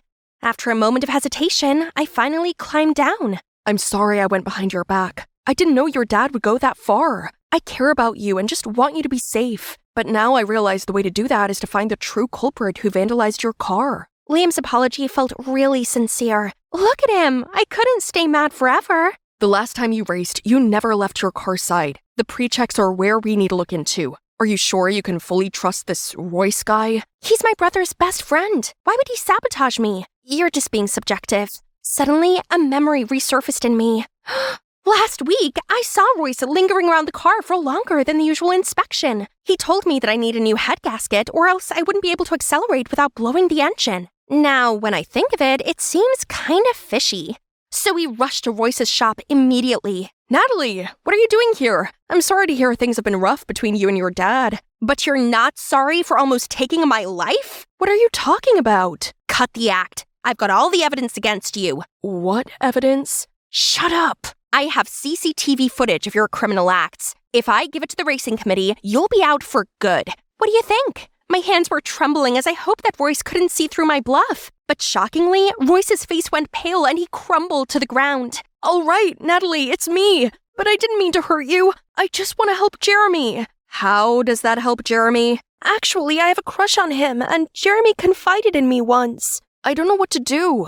I love Natalie very much, but I always feel self-conscious in front of her. I'm just an adopted child. Becoming a racer is all that my dad wishes for me. If I stop racing, he won't love me anymore. Meanwhile, Natalie's far better than me from the beginning. If Dad finds out I'm such a loser, he will disown me. Jeremy, my poor brother. I just wanted to scare you into not racing. Everything I did to your car was carefully deliberated beforehand so that you wouldn't get hurt. I'm sorry. I'll find a way to fix everything. I got home later that night, only to hear arguing from the living room. What you did to Natalie was unfair. You kept her from doing what she loves, just like me. I've never dared to admit this, but now, Dad, racing isn't my passion. This is. What? But you find it too girly, right? Actually, I just race to please you. And only this simple thing makes me happy. Unable to stand by, I interjected, revealing how Jeremy was living in so much fear among his own family. They were shocked for a moment. Then Dad said, Jeremy, it's all my fault to put so much pressure on you and make you feel like you weren't loved enough. You're always my son, no matter if you choose racing or not. And Natalie, I'm sorry for hitting you. The pain on your cheek may have gone, but still lingers in my hand. I just didn't want to risk losing you. I never told you this, but when your mother was pregnant with you, she got sick, and I could have lost both of you when she went into labor. Ever since that day, I swore to keep you safe, alive, and healthy. Dad, I love you, but I love racing too. I hope that I can count on your support on the track. Then I revealed that Royce was the one who sabotaged my car. They were both shocked and furious, especially Jeremy. But after being told the full story, they decided to forgive Royce as he showed his remorse by confessing his crime and was temporarily suspended. We had not seen him since then. True compassion lies not only in caring for someone, but also in caring for them in the right way. Misguided intentions can unintentionally sow the seeds of unintended consequences. Finally, I could officially join the race using my own name. Dad came to see me today as well. He seemed quite concerned, but encouraged me anyway. Suddenly, Liam approached me. If I win this time, fair and square, would you go on a date with me? You have no chance to win, but a date? You earned it. I was sitting at my usual spot in the common room during break time, coding of course, eyes glued to my MacBook Pro when suddenly, Evelyn, my best friend, barged in and ran straight over to a group of girls. Here she goes again. Guys, I've got big news. You all know Helen, right? The cheerleader? Kay. She has a huge crush on Dean, so she went to the locker and it said yes. Now guess what? I just saw them in the hallway, kissing! Ha! These gossip vultures will believe anything. Confused? Let me wrap it up for you. They were talking about this mysterious locker, situated in the school's back alley. The creepy part was, it could actually speak and foretell your future love partner. For it to work, you had to visit the locker between 6 and 7 p.m. Tap on it exactly 3 times and say the spell. Roses are red, violets are blue, in a world of love, just we two. Then, ask it if you and your crush are compatible. If the locker said yes, then congratulations. But if no, then too bad. This proves it. The locker must have some sort of prophecy power. Of course, duh. You know why? 'Cause it's possessed by a lovelorn spirit. Oh boy. If only these naive kids knew the truth. The mystical locker that they so worshipped was actually a product of advanced IT, of which the mastermind was moi. Didn't see that coming, did you? I'm Karina, by the way, but people like to call me Robot Girl 'cause I'm a super proud tech genius. But kids my age didn't appreciate my talents as they only seemed to care about love. Especially Alicia over there. She despised IT and presumed that anyone into it was a stone-cold machine who'd never ever had a relationship. So, being the tech whiz that I am, I had to come up with a brilliant plan to prove her wrong. I spent every bit of spare time I had coding. I hacked into the school system to collect students' infos, such as their star signs, blood type, hobbies, and career orientation. Then, I used this as a database to create a love compatibility calculator. And just like that, my first brainchild was born. Easy peasy. Using it was simple. All I had to do was insert the 2 names and it'd show me a yes or a no. Knowing how much my peers buy into the whole spiritual stuff, I devised my locker plan. I found this rusty locker at the dead-end alley behind our school, superglued a walkie-talkie inside, locked it well. Then, with the other walkie-talkie in hand, I stayed in the school equipment room, which is convenient enough to be on the other side of the wall. To top it up a notch, I even used the voice changer app to get a perfect ghostly haunted tone. Then, I anonymously spread rumors about the locker's magical powers onto the school's blog. My trick quickly took off, and since launch day, 15 couples have been successfully matched. Can you imagine? True love? Oh, please. It all came down to some simple algorithms. That's all. But one more thing. I hadn't exactly told Evelyn about this. Yeah, I love her, but she's not the best at keeping secrets. To be exact, she's a walking speaker who couldn't help but blab any gossip she'd heard to the entire school. Anyway, I needed to test if the locker actually worked first. Then I'd tell her, maybe when I reached 20 successful couples. Luckily for me, keeping this one secret from her turned out to be easy, as her attention was all on her crush, Jace, the school's hot boy. In her eyes, Jace was like an angel or something. It seems like I'm the only one who didn't get the gooey eyes memo. One evening, I was taking my locker shift when I heard a familiar voice. Evelyn's! Oh boy, I could already guess she wanted to ask about her and Jace. The algorithm said yes, and I could hear Evelyn screaming ecstatically at the announcement. Fine, if she's happy, I'm happy. But it didn't last long, as an hour later, just as I was about to leave, more footsteps came towards the locker, and I heard a knock on it. Roses are red, violets are blue. Hold on. Jace? What was he doing out here? Can I become a couple with Karina? What? No way! Had something hit his head?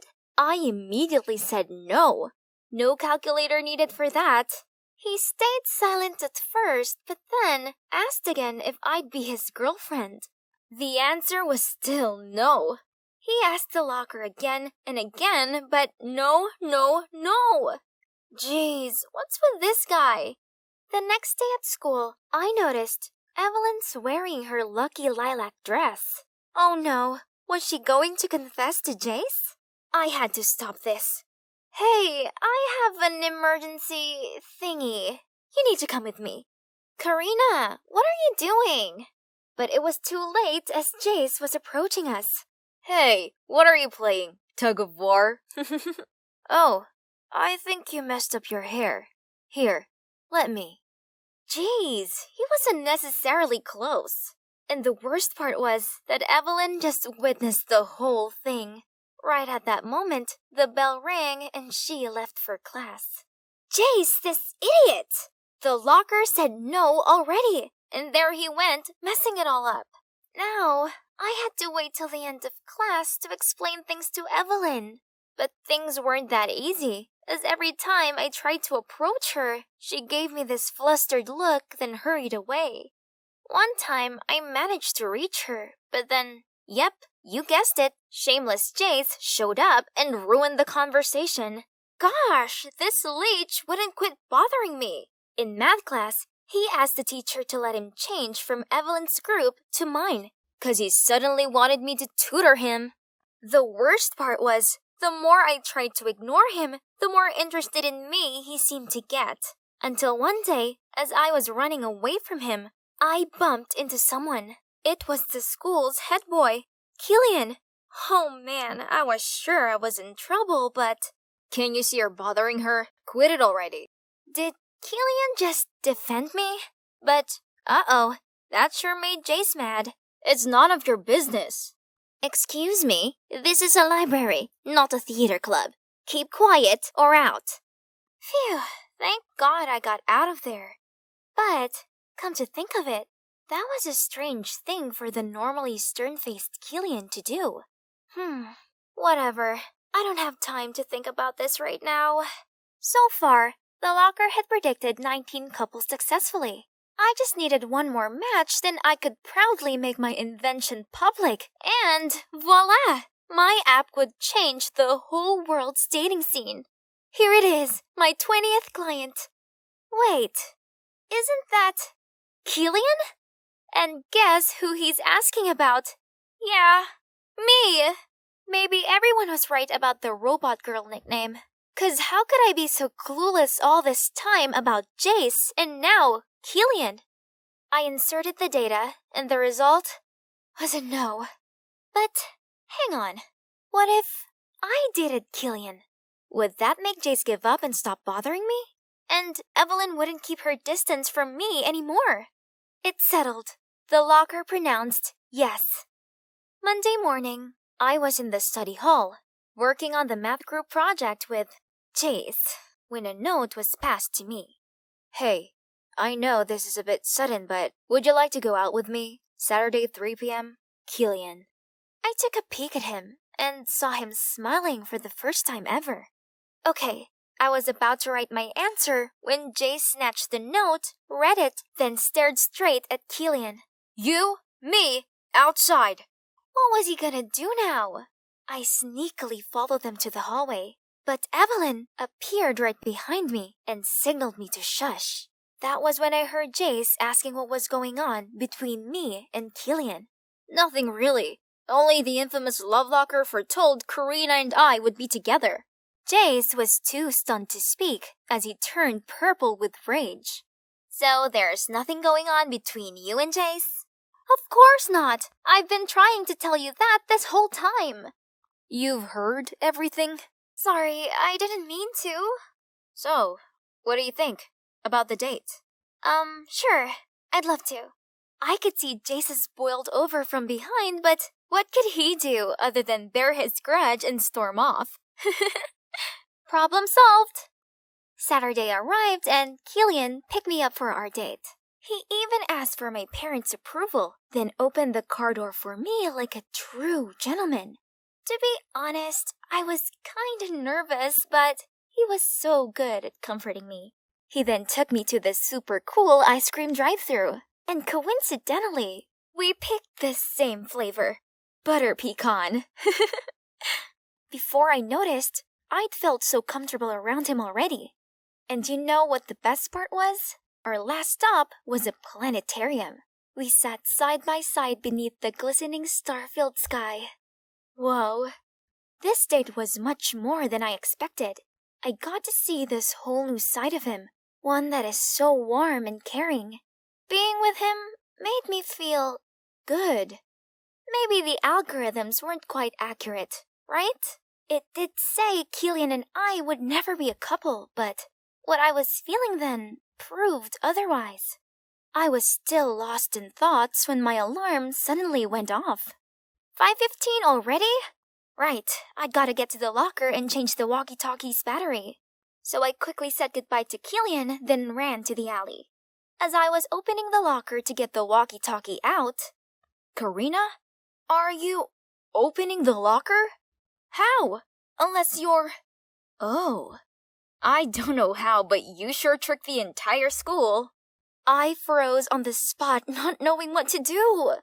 There's no need to freak out. I'm not gonna tell a soul. That is, as long as you become my girlfriend. Why are you so obsessed with me? You can have anyone else you want. Why me? 'Cause you're different, babe. You're interesting and somehow aren't easily swayed by me, which makes you a challenge. Ugh, this douchebag made me want to vomit. He could expose me all he wants, but I'd never ever go near him again. I shoved past him to leave, but suddenly he grabbed my hand and tried to force me into his embrace. Get off of me, you psycho! I never meant for it to turn out like this. I just wanted to prove that data was the driving force of compatibility. But maybe I'd been wrong after all. I decided it was time to confess all to Evelyn before Jace told her first. Only the next morning, when I arrived to pick her up as usual, her mom told me she'd already left. Was there something I didn't know about? I turned on my phone notifications, and that's when I saw it. Alicia had posted the picture of Jace grabbing me, but the angle made it look like, in Alicia's words, we were kissing. Huh? So that's why Evelyn didn't want to see me. And what would Killian think of this? I arrived at school just as Killian stepped out of his car. I rushed toward him, and when our eyes met, I could see he was hurt. Then he just turned and walked away. Without thinking, I caught up with him, and I poured my heart out telling him I was the one behind the locker, how I got involved with Jace because of Evelyn, and how I lied to him when he went to the locker. But that was also how I realized I had feelings for someone. For you. Excuse me? You're the one behind the love locker? No way. Gosh, I'm so glad I got all my secrets out. In that case, we have a big problem. Evelyn then walked me along the corridor, and what I saw was pure chaos. People were crying, arguing, and even fighting, all because of the locker. One couple was having a tearful breakup because the locker claimed they weren't meant to be. In the other corner, two girls were fighting because the locker matched them to the same guy. A boy was breaking stuff out of anger since the locker didn't match him with his crush. The entire lobby echoed the words, "Love locker." Gosh, how'd I been so oblivious to this before? I'd been so caught up with my own problems, I'd neglected the consequences of the locker I'd created. This was wrong, so wrong. I had to shut the locker down right now. I rummaged through my bag to find my MacBook, but this was my baby, my first brainchild. No, I must do this. Yeah, that was the right thing to do. Technology shouldn't be used to predict one's feelings. I've learned the hard way not to mess with anyone's relationship ever again, and that love is never ever simple. You don't need a mysterious object of the spiritual world to tell you who to date. You just gotta experience it. Well, it's been 3 months since I shut down the infamous love locker. Now, everything is finally back to normal. And guess what? I've got a boyfriend. Yep, Killian and I just went official last week. Evelyn doesn't like Jace anymore. She vowed not to run after some good-looking pretentious jerk ever again. Instead, she's just gonna wait for the right guy to come along. About the love locker, when people realized it didn't work anymore, the speculations became rife. My personal favorite is that the spirit had found peace and left. But still, every now and then, I hear someone gossip about the haunted love locker that once turned the whole school upside down, and I can help but feel all goosepimply. I was grabbing a book out of my locker when some guy's shout startled me. Hey everyone, the results are over here! Oh, it's just the results of the Mind Buzz, our annual high school general knowledge competition. People, what's the rush? Don't we all know what it'll be like already? See, nothing's changed. That's my name, there, the first place of Willowmere High, as always. And of course, what came along with it were endless praises from everyone. Way to go, Millie, you're our school superhero! Oh my gosh, you're amazing, I'm so jealous of you! Yep. Hi, I'm Millie, the girl who always aces every school contest and is therefore adored by the other students, all the teachers, and the principal. Later that day, as soon as I stepped out of art class, Alice, my excitable best friend, jumped out of nowhere and squealed out, I just found this really cool place. We have to go there right now. No chance. I have the final round of the Blast from the Past contest tomorrow. I mean, history is my forte, so I'm sure to win, but I still want to cram in some last-minute studying. Come on. We all know you'll win anyway. You even said that yourself. So let's just hang out for a little, please. Fine, but only 'cause I'm an amazing friend. Okay. I have to admit, this place was actually kind of cool. It's an adorable cafe hidden at the end of a street corner. But wait a minute. What's up with that sticker on the window? Isn't that the Leafmore High School symbol? No way we're setting foot in that taboo place. I tried tugging on Alice's arm and gesturing for us to leave, but she stood her ground and replied, Come on, Millie. We have to try their croissants. All the food bloggers are talking about it. But this is Leafmore's territory. Look. So? It's not like anyone will recognize us. Before I could comprehend what was happening, she dragged me inside. Oh well, it seems like we've gone too far to draw back, so I may as well sample what this place has to offer. Why was our order taking so long? And what was with Alice? Ugh, how many selfies did one girl need to take? I was clenching my fists to stop myself from anxiously fidgeting when two boys walked towards our table. Hey, cutie, I've not seen you in here before. What grade are you in? Oh no, how should I answer this question? I quickly turned away, pretending to rummage through my bag to avoid his gaze, but they still didn't leave me alone, as the other guy said, Wait, This girl doesn't seem to be from our school. Are you? Oh, snap! Did he recognize me? My skin turned clammy with nerves and I thought I was gonna throw up. Then suddenly a voice rang out. Sorry I'm late. Have you been waiting long? Then he plonked himself down next to us. Seeing that, the two guys left. Phew! But who is this guy? Do we know him? Oh my god, Evan, it's you! Is that the new Calvin Klein cologne? It smells amazing on you. Huh? Evan? As in, Evan Summers? The top student in Leafmore, aka my biggest competition in tomorrow's contest? To Alice's excitement and my puzzled look, Evan just lightly smiled, then got up to leave. He's indeed a cold angel. What? All he was to me was arrogant. You're probably wondering what the deal between Willowmere and Leafmore is, right? They're the two biggest high schools in this town, but like the same poles of magnets, they repel each other. The two schools have been rivals since forever, competing with each other from academic achievements to collective activities. In competitions organized by the town, such as marathons, Halloween decorations, or even cooking contests. And of course, the students from both schools despise each other so much that we have boundaries in town. For example, this cafe is only for Leafmore students, while only Willowmere students are allowed in that bookstore. Breaking these rules could lead to outright carnage. The schools take this super seriously. Hence, there's even a rule saying we can't interact with each other. And dating is a real no-no. You see, as the top student in Willowmere, I can't let anyone find out I've stepped foot in Leafmore territory, as if they do, my life won't be worth living.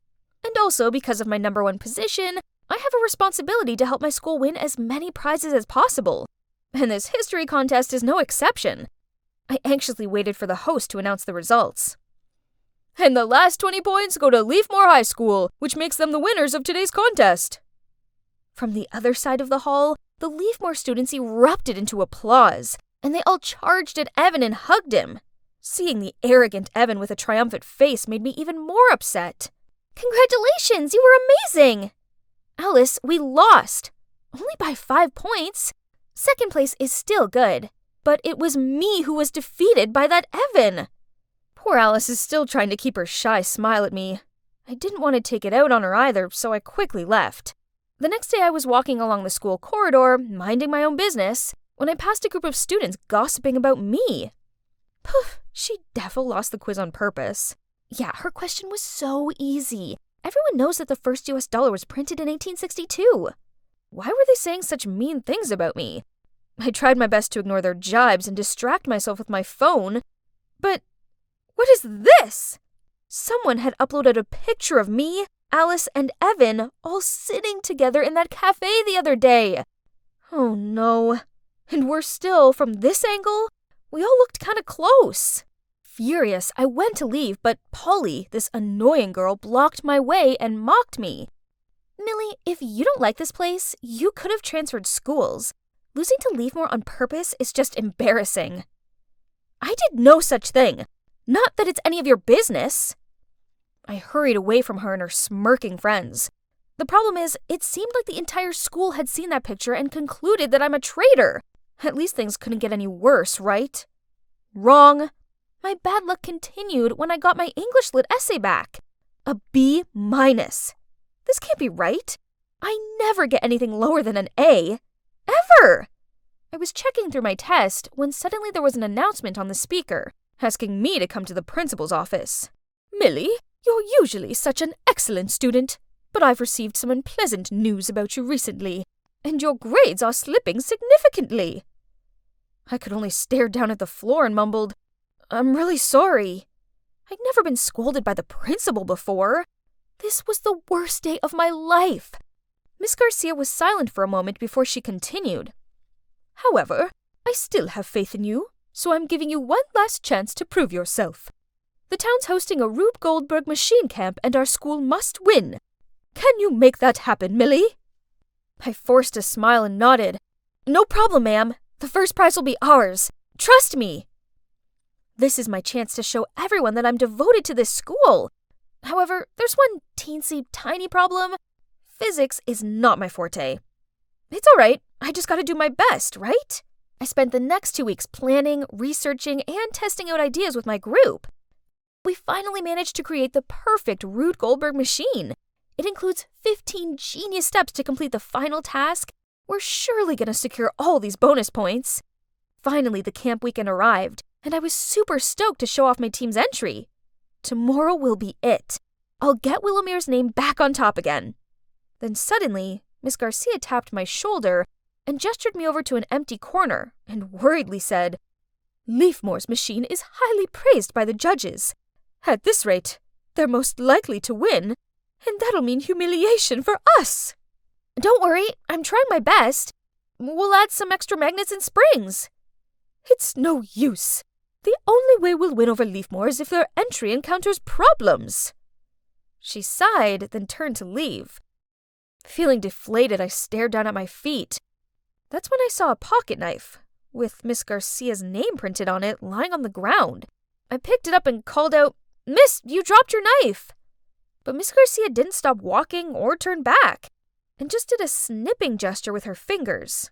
Could it be that Miss Garcia meant... Yep, definitely. That's the only way. So that night, I waited until everyone else was asleep. Then I snuck into the gallery and cut a piece of wire holding the light bulb of Leafmore's model. That should be enough. I was about to leave the room when suddenly the lights came on. "What are you doing here?" You just did this, didn't you?" Yeah? So what? Go ahead, tell on me if you want." "This is all so meaningless." Then he sat down and started fixing his model. Huh? What's meaningless? Good God, he's so full of himself. Fine then. Just you wait, Evan. I'll beat you with my own talent. Let's see if you'll still be Mr. Arrogant then. It was my team's turn, and for the first 3 steps, the Rube Goldberg machine worked quite smoothly. But when it came to the 4th step, suddenly the wooden slide collapsed, causing the marble to fall to the ground and the machine to stop working. We all stared at each other in panic. No, this couldn't be happening. We tested it many times this morning and it had worked perfectly fine. I rushed over to check what was wrong with the machine, but I struggled and couldn't find a way to fix it, when suddenly a voice said, "Let me see." I looked up. It was Evan. I stepped aside to make room for him, when suddenly Miss Garcia appeared. "I see what's happened here. Clearly Leafmore High knew the only way they'd win was by sabotaging the best entry." The whole hall started to stir, but I felt my skin prickle with unease. I didn't think this was Leafmore's doing. Look at Evan. He didn't even bother telling the judges about last night's incident. Immediately after that, Leafmore's principal, Miss Harris, said, "Miss Garcia, you can't go around accusing us without proof. Clearly you're the one who feels the need for underhand tactics to win, not us." Then she held out her phone and circled the crowd so everyone could see. I gasped in shock. There on the screen was a picture of me standing next to Leafmore's model with a knife. Miss Harris continued, "Seeing as we managed to fix it in time, we decided not to mention anything else about it. But then you dared to accuse us." The crowd glared and tutted at me, and I longed for the floor to swallow me whole. I'd put blood, sweat, and tears into creating our model, and now people just thought I was a cheat. The worst part was they were right. I was one. The jury went off to discuss this. Then they announced their conclusion. Willowmere had been disqualified. Immediately, Mrs. Garcia piped in. "This is hardly fair. That was the action of one individual, not the whole group. I assure you that Millie is no longer on the team, so let my school continue to compete without her."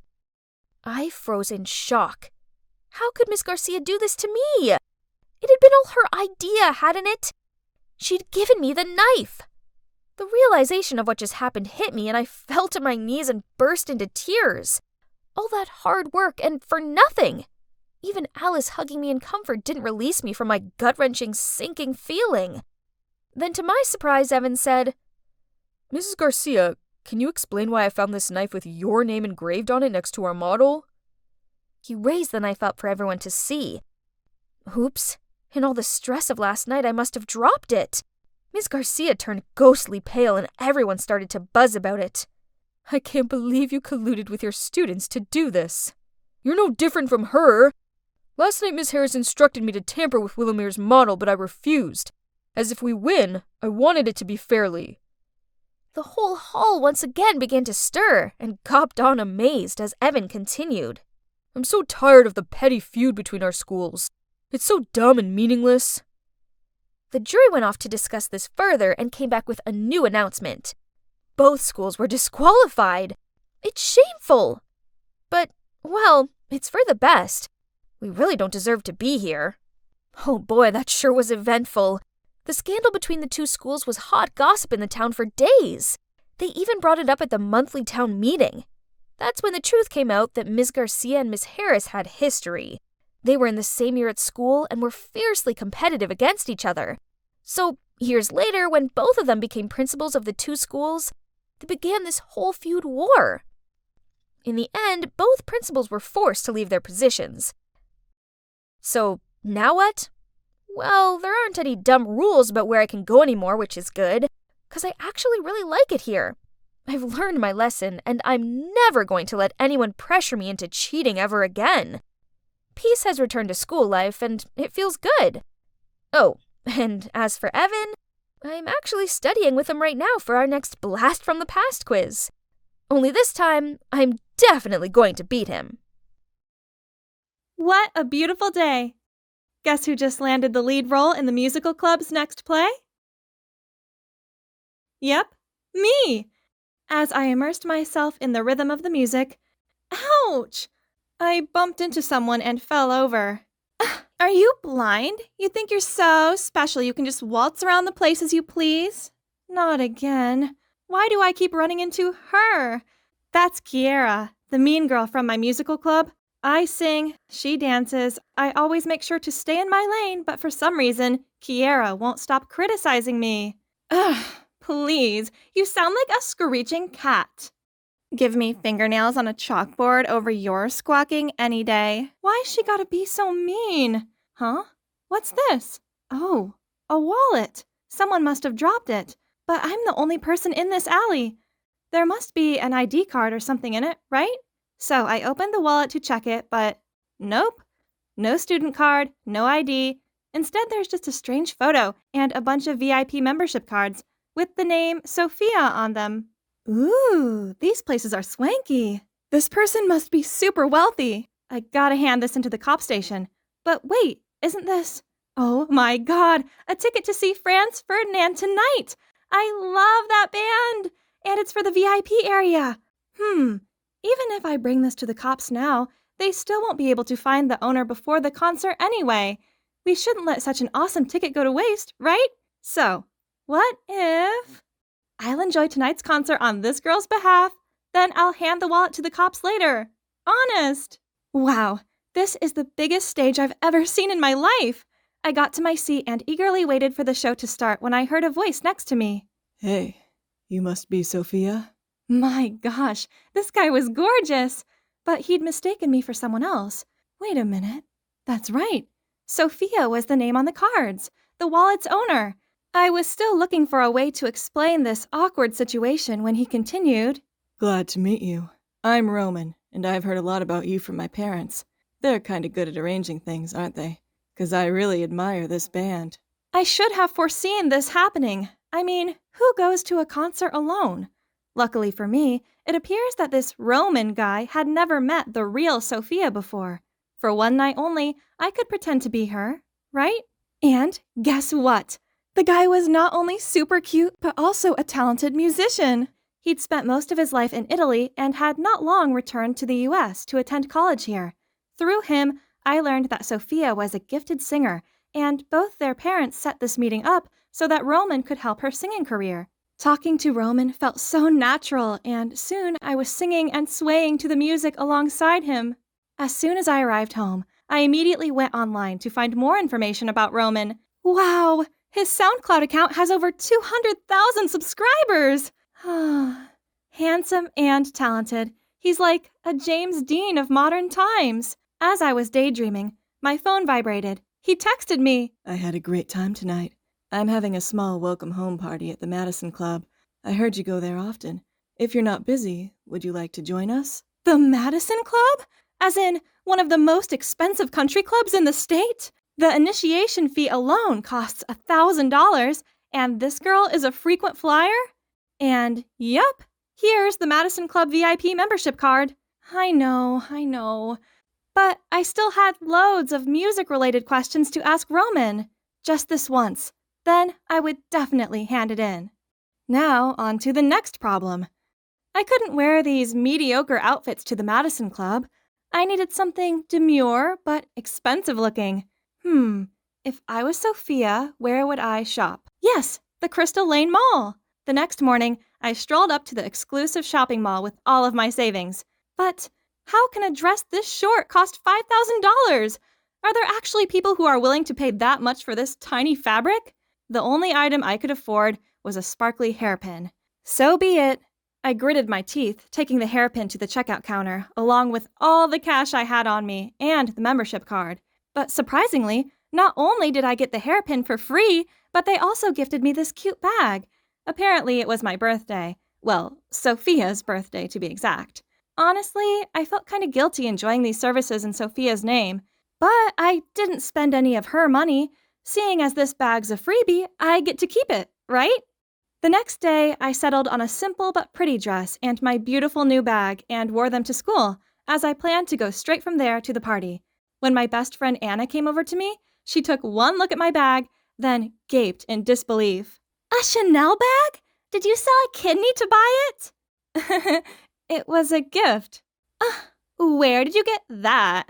That's a limited edition for VIP members of the Crystal Lane Mall only. Spill it. It's a fake, yeah? Kiera and her unruly friends were at it again. I tried to pull Anna away as I didn't want any trouble, but she still managed to clap back at them. It's 100% authentic. Maisie's rich boyfriend got it for her. Jealous much? Kiera sneered, then said unless I called my boyfriend over, she would tell the whole school that we were tragic liars. Come on, Maisie. Show them what humiliation feels like. Oh no! What should I do? Thanks to Anna's expectant looks and Kiera's smug grin, I had no choice but to ask Roman to pick me up after school. He says he'll come get me after class. As soon as I stepped out of the school gate, I saw Roman waiting next to a shiny Bugatti Chiron. He greeted me with a smile, then opened the door for me. I didn't need to turn around to know that Kiera was watching me with fiery eyes. After this, she wouldn't dare to look down on me again, right? Ooh, this place was even more lavish than I imagined. As we were early, Roman invited me to sing a song while he played the piano. I started singing, and he too joined in to harmonize, and this moment felt just great. How cool was it seeing him all immersed in music? By the time we finished our performance, I realized a crowd had gathered around us, and they all burst into wild applause. An angelic voice and a genius musician. What a perfect couple. I turned to Roman and saw him smiling fondly at me. Wow, I knew my parents said you were good, but I had no idea you'd be that incredible. Feeling my face heating up, I quickly excused myself, then ran to the bathroom. Well, once I could find it, to calm down. Yeah, so this was a confusing mess, but it didn't change the fact that my heart was still thudding like crazy. This experience was like daydreaming, but maybe I should tell him the truth before things went too far. I returned to see Roman talking with a girl. Seeing me coming, Roman waved me over and said, Here she is. Hey, Sophia. I've just been chatting with your little sister. Oh no, I was going to tell Roman the truth myself, but when the girl turned around and, isn't that Kiera? So Kiera is Sophia's sister? Kiera seemed as surprised as I was, as she made up an excuse and left. Did she really just leave without making a scene? The next day, I turned up at school with the wallet and looked for Kiera, only I couldn't find her anywhere. When the last bell rang, I received a message from her that said, Meet me in the alley behind school. I nervously arrived at the rendezvous spot and saw Kiera waiting there. Here's your sister's wallet. Sorry I didn't return it sooner. But to my surprise, she didn't even take the wallet. Thief, you'll pay for that. What did she mean by that?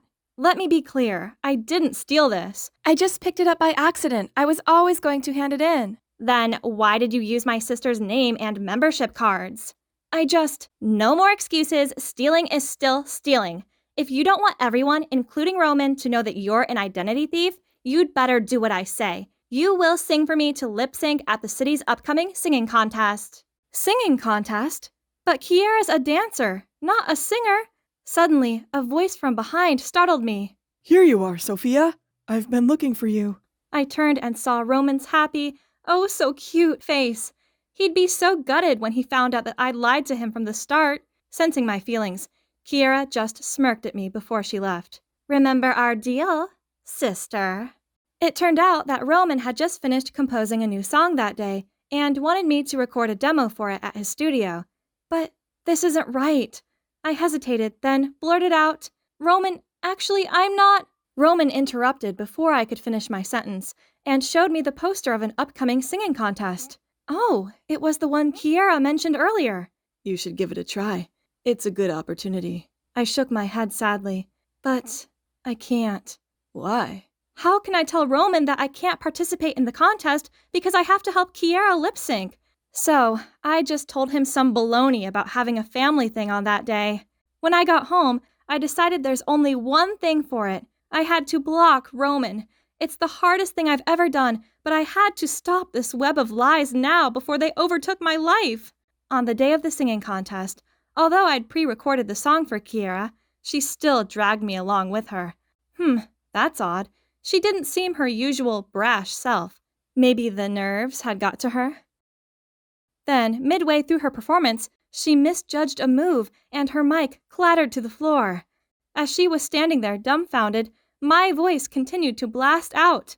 The whole room fell silent. Then slowly, the murmurs began to rise. Everyone pointed and commented on Kiera, and I heard the man sitting next to me muttering, She's brought more shame on our family. How could I tell anyone that's my daughter? Oh, so this is Kiera's father? And the woman sitting next to him, probably her mother, was also shaking her head in boredom. At that moment, a staff member approached them to say something, and I could see their faces turn pale before they rushed out of the auditorium. Seeing that, Kiera burst into tears, then rushed off the stage. Geez, how can parents treat their child like that? Kiera may have been a mean girl, but she didn't deserve that. I was about to go check if she was okay when a hand pulled me back. It was Roman. Maisie, it's your turn. Right at that moment, the host of the show called me to the stage by my real name. Huh? What was going on? I turned to look at Roman, but grinning, he just wished me luck and handed me the mic. And the music started. It was the song that Roman and I had sung together.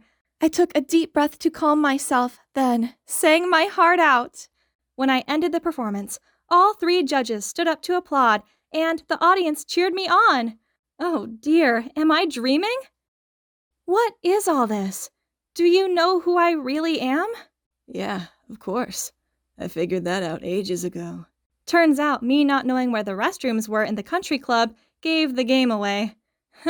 So he did his research and found out that I wasn't actually Sophia.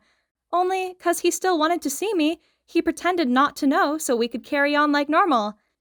He also accidentally witnessed Kiera making me sing for her performance, so he decided to register me. Talking about Kiera, I wanted to make sure she was okay. We searched around and found her sitting outside, sobbing. It's okay. There will be other competitions. I'm not upset about that. It's my sister. She's missing. Through tears, Kiera told us about how, from a young age, her parents wanted her and her sister to pursue a career in music. However, Kiera found a love of dance, while Sophia excelled at singing, making her favorable to their parents. Regardless of how many dance contests Kiera won, they always overlooked her talent. Then, when she excitedly told them that she'd bagged the lead dance role in the school play, they just went on about Sophia instead. So, feeling disheartened and jealous, Kiera threw away her sister's wallet, the one that I accidentally picked up that day. In this singing contest, Kiera wanted to win against her sister in front of their parents for once, so she got me into this whole lip-syncing plan of hers. But last night, Sophia found out about it, and they had an argument. Then, in anger, Kiera blurted out nasty things, such as how she longed for Sophia to vanish from her life. Only that morning, She woke up and found that her sister had actually gone. Until now, Sophia still hadn't even shown up at the auditorium when it's soon going to be her turn to perform. What if Sophia never comes back? I shouldn't have been so mean. Roman and I comforted Kiera. Then we went to find Sophia together. Kiera took us to Sophia's fave places, but she was nowhere to be seen. Suddenly, I remembered the picture carefully inserted inside her wallet. This must be a special place for her. This is my family's old house. We used to live here when I was little.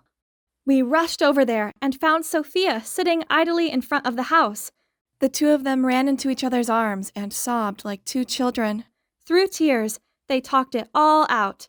Turns out, while Kiera was jealous of her sister, Sophia didn't have it any better either. She has been pressured by their parents' expectations since forever, and she did always feel sorry for Kiera because of all the privileges she had. You know, you can't judge a fish by its ability to climb a tree. If singing is your passion, feel free to live it to the fullest. But if it's not, don't be afraid to pursue what makes you happy. I mean, you're actually a really awesome dancer. So, in the end, Sophia and Kiera made up.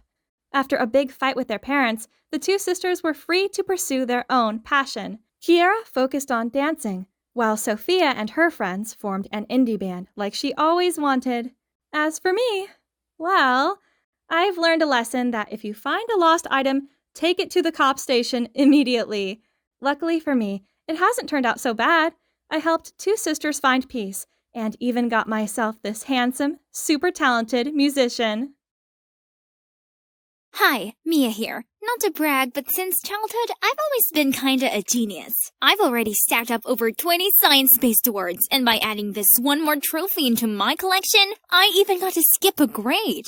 Your achievements at such a young age are admirable. What's your plan next? Well, I've decided to drop out of school. Yep, that's my plan. With as impressive of a profile, I'm just one research paper away from being accepted onto the Space Up Astronomical Research Program. Why waste time on boring classes, right? But Mom and Dad didn't like the idea of me not graduating. So after a lot of compromises, I did get to move to Quebec with my grandparents for a year. But I still had to go to school there. And voila! Here I am in Canada, ready to conquer my dream. But why was there this angry crowd in front of my new home? They were screaming, cursing, vandalizing. My grandparents secretly signaled me inside the back way, then glumly told me how the crowd were parents of the children who got food poisoning after attending Riverside School summer camp. The problem was the food was provided by my grandparents' farm, and now the school is threatening to file a lawsuit and doesn't seem to be open for negotiation. That can't be. There must be a solution for this. So gathering up my courage, I knocked on the principal's door. Do I know you? I don't think so, ma'am. I'm Mia Jones, granddaughter of Mr. Peterson, the rancher. Wait, Mia Jones from New York? Come in. The woman must have been Mrs. Robinson, the principal's wife. But does she know me? As soon as we sat down, she said, I will withdraw the charges for you. Oh, ma'am, really? I knew we could sort this out amicably.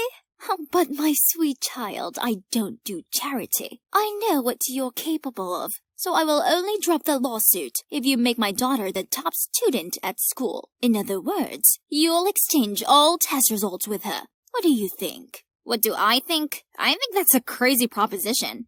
But if I didn't do this, then the farm would go under. So, with a reluctant nod, I agreed. Then I was immediately taken to meet her daughter. I was expecting someone snooty and spoiled, but to my surprise, this super smiley girl greeted me. Hey, I'm Eliana, but just call me Elle. I'm so sorry about my mom. She's got it into her head that I need to excel at school, since my dad is the principal. Elle hesitated for a bit, then continued. Also, there's Nora, the super smart daughter of my dad's ex. Mom doesn't want me to suck and Dad to favor this other girl over me, so... Thinking about it, my main purpose for coming here was to complete my astronomical research. I don't need any more A, so I smiled at Elle. Don't worry, I'll make sure you're the star student in no time. The next morning, I went to school with Elle, and wow, it looked so ancient and calm. Definitely distinctive from my stuffy school in New York. Elle introduced me to her friends, and they all seemed really welcoming. It's gonna be great here. Still holding the deal, I helped Elle answer the teacher's questions, exchanged assignments and homework with her, and soon, Elle had already climbed up to the top rank. On the contrary, I was at the bottom of the class. Oh wow, Elle's mom really wasn't kidding when she said her grades were bad. But that didn't matter to me anyway, 'cause the only thing I care about is this amazing astronomy tower. Talk about heaven! What are you doing here? I turned around to see Nora, the girl Elle had mentioned before, who is also the astronomy club's president. Hi, I'm Mia. I want to be part of your team. I have experience in studying astronomy and... Stop blabbering. Your grades suck, and we have a strict no idiots allowed policy. I told Nora to at least give me a chance to prove myself, so she sat me down and sniggered as she handed me an astronomy test. Easy peasy. I got all the answers right in just 10 minutes. But instead of welcoming me into the club, she accused me of cheating. Ugh! Nora didn't just dislike me. She also seemed to despise Elle too. Any chance she got to call us out on something, she would definitely take it. Sir, they're cheating! I just want to help Mia. Please, I'm so sorry. Huh? Who was helping who? Mia, you've got a lot of nerve. Your test is suspended. The whole class was giving me disapproving looks. Being this disrespected by my peers was a new experience for me. How could Elle tell lies so calmly? Great. Now that I was labeled a cheater, I would never get accepted into the astronomy club ever. Mia the cheater just had to find her way to get in there then. So, I waited until dark, then sneaked into the janitor's room to steal the key to the observation tower. Now I could freely study my favorite constellation without any interruptions. Montreal is close to the North Pole, so the night sky here is so clear that I could see all the stars. At this rate, my research could be done faster than expected. Then I would be out of here, leaving all of these childish rivalry dramas behind. One night, I was busy taking notes when someone opened the door and walked in. Who's there? Oh no! I hastily grabbed my papers and escaped through the emergency exit door. Who is the guy? Why is he here at this hour? The next morning, I pushed my way through the noisy crowd and saw the announcement on the school spinboard. The astronomy club warned outsiders not to use the observatory room and that there would be severe punishment once the recent trespasser was discovered. Shoot, the guy from last night must have snitched on me. Turned out the snitch was Brandon, the new transfer student, and also the grandson of the founder of Space Up. It's a shame the incredible Sir Edward Foster's grandson was such a smug jerk. But that didn't stop all the girls from going cuckoo crazy for this Brandon guy. The ironic thing is, he kept on coming over to me and talking about astronomy. Huh? Doesn't everyone here see me as an insignificant kid? Is this yours? Brandon said while holding out a piece of paper. Oh my, this was part of my astronomy research. Did I drop it in the tower that night? But how did Brandon know it was mine? Flustered, I quickly made an excuse and left. I couldn't stop worrying about Brandon finding out I was the one who used the observatory room. If anyone knows about it, it'd be an instant suspension. I was busy thinking when suddenly the whole class burst into applause. As it turned out, they were praising my excellent essay on constellations. Well, it's known as Elle's essay now. Then the teacher turned to read the class's worst essay. My favorite star is Justin Bieber. Every time I see him, I think if only he was my husband. Everyone started laughing. No prize for guessing whose name was on this one. Mia, I suggest you learn something from your friend Elle. I turned to look at Elle and saw her smug face. She even joined in with the others to make fun of me. Was she really that stupid to write that essay? Or did she intend to embarrass me? When I got home, Elle was already waiting on the porch to apologize to me. I helped you as promised. Shouldn't your mom keep her promise too? Get the lawsuit dismissed now, then I'll help you finish your final exam successfully. Else, I'm not doing it. She's on it, Mia. Don't worry. I know you're leaving after a year anyway, and I also know that you're the one who snuck into the observatory. So, if you want to leave peacefully, at least help me and Brandon to get together. You and Brandon? But what does it have to do with me? Elle then told me that Brandon was so impressed by her astronomy essay that he asked her out to discuss it further. But of course, she knew nothing about it, so she had a plan. I'll have my AirPod on, and you gotta stay on the line with me throughout the date so you could tell me the answers to his questions. If we become official, I'll buy you that telescope you bang on about so much. You know, that thingy-majiggy. Celestron! Celestron telescope! Oh man, she really knew my weak spot. Alright then, we have a deal. That weekend, Elle and Brandon went for a walk in Jerry Park while I stayed at home eavesdropping on their conversation through the phone. I see you have a passion for the Astros, so why didn't you join the astronomy club? Just 'cause I'm busy with my studies, and I also have piano practice, you know. Really? Oh, in the paper, you mentioned the black hole Sagittarius A. You seem to have done a lot of research about it. Could you tell me more? Although Elle seemed frantic having me put words in her mouth, everything went pretty smoothly. Only one thing. The more Brandon and I talked, the more I realized we had so much in common. Even if it was through Elle, I still felt a connection with him. I thought everything was going well between them, but no. One day, Elle came to me in a fit of anger and said Brandon had turned down her love confession. I want you to go talk to him and figure out why. I need to know the reason. What? Why don't you just ask him? Because I'm me, Eliana Robinson. I don't ask such embarrassing questions. So I was the one who had to make the embarrassing move? Also, call me. I want to hear it myself. Gosh, this bossy girl. And so I had to drag Brandon to the quiet rooftop while my phone was secretly on a call with Elle so she could follow the conversation. Okay, let's get straight to the point. Why did you reject Elle? Because I like someone else? If you already like someone else, then why hang out with her? Because only when I go out with Elle, I can talk to the person I like. It's disappointing though. Why don't you recognize me? I quickly ended the call hoping Elle didn't understand what was going on. He already knew I was behind Elle's words all this time? It turned out Brandon had met me once in the city's ranking contest for students in 6th grade, in which I surpassed him and won the first prize. He'd never met a kid smarter than him in astronomy before, so when he saw me again at school, he instantly recognized me. Only he couldn't understand why my score was so low. Brandon wanted to talk to me, but he said that all he received was a cold shoulder. I felt a bit guilty, but it's all because he told the school administration I snuck into the astronomy room. But it turned out Nora was the one who reported me. Nora was there at the time too. By the way, why do you have to do Elle's homework? I told Brandon about my contract with Mrs. Robinson and apologized for not thinking about his feelings when I agreed to be behind his and Elle's date. I see. Follow me. There's something you should know. Brandon took me to see Nora. She didn't welcome me at first, but when Brandon told her about my secret, Nora immediately changed her attitude. I should have known. Someone like Elle couldn't make such progress.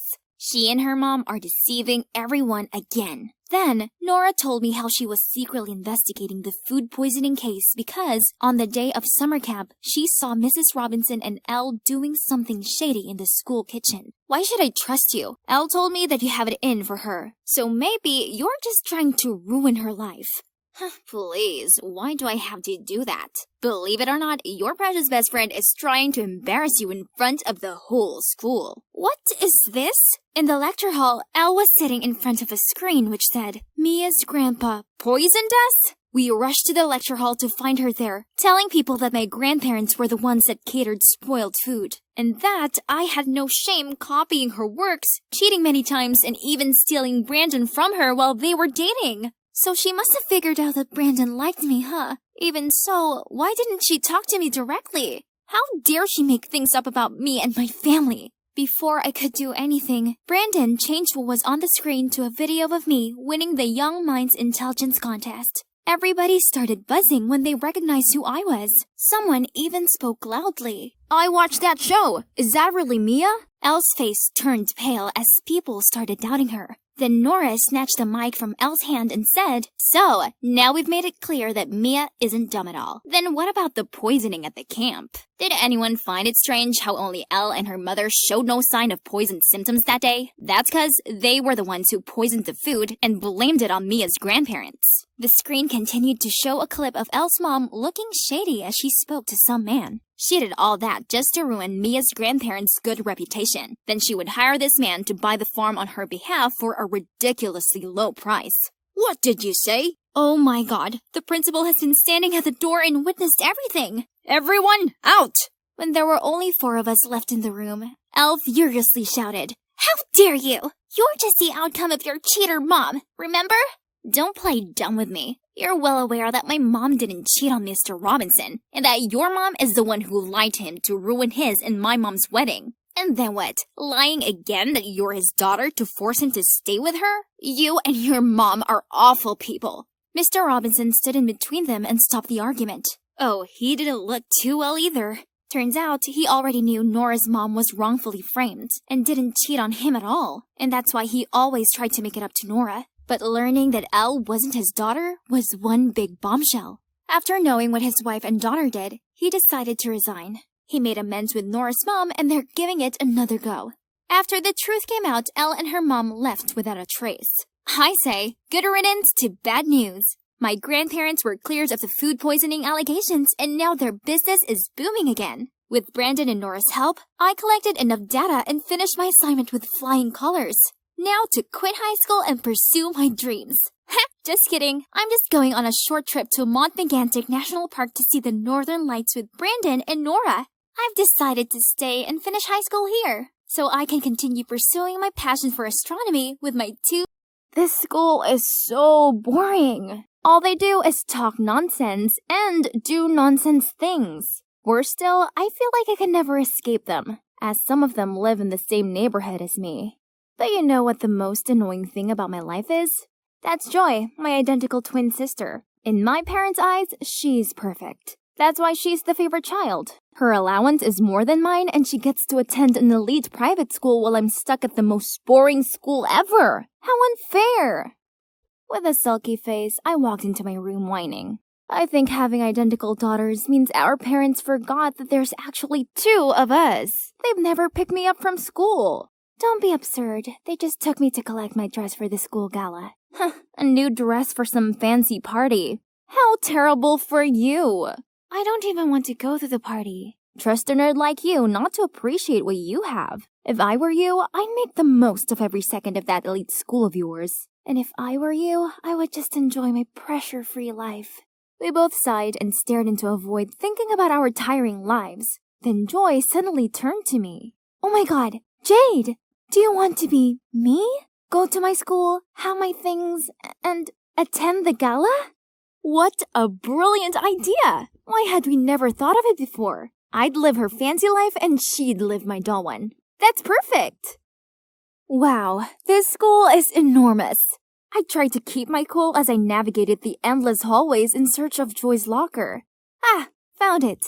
I spotted a group of girls waving me over. They must be Joy's besties. Ruth, Nora, and Nell.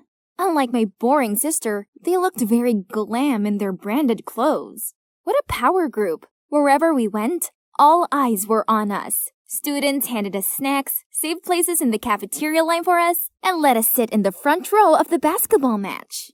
These girls were so interesting. Bet I fit in with them way more than Joy did.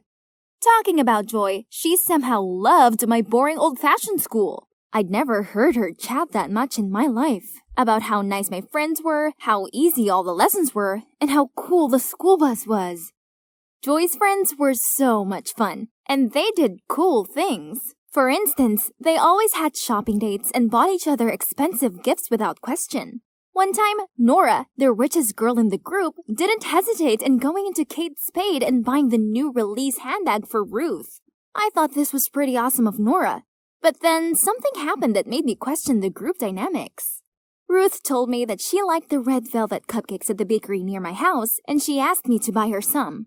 I was happy to do it, but the next day, when I brought the cupcakes and told her the price, she burst out laughing.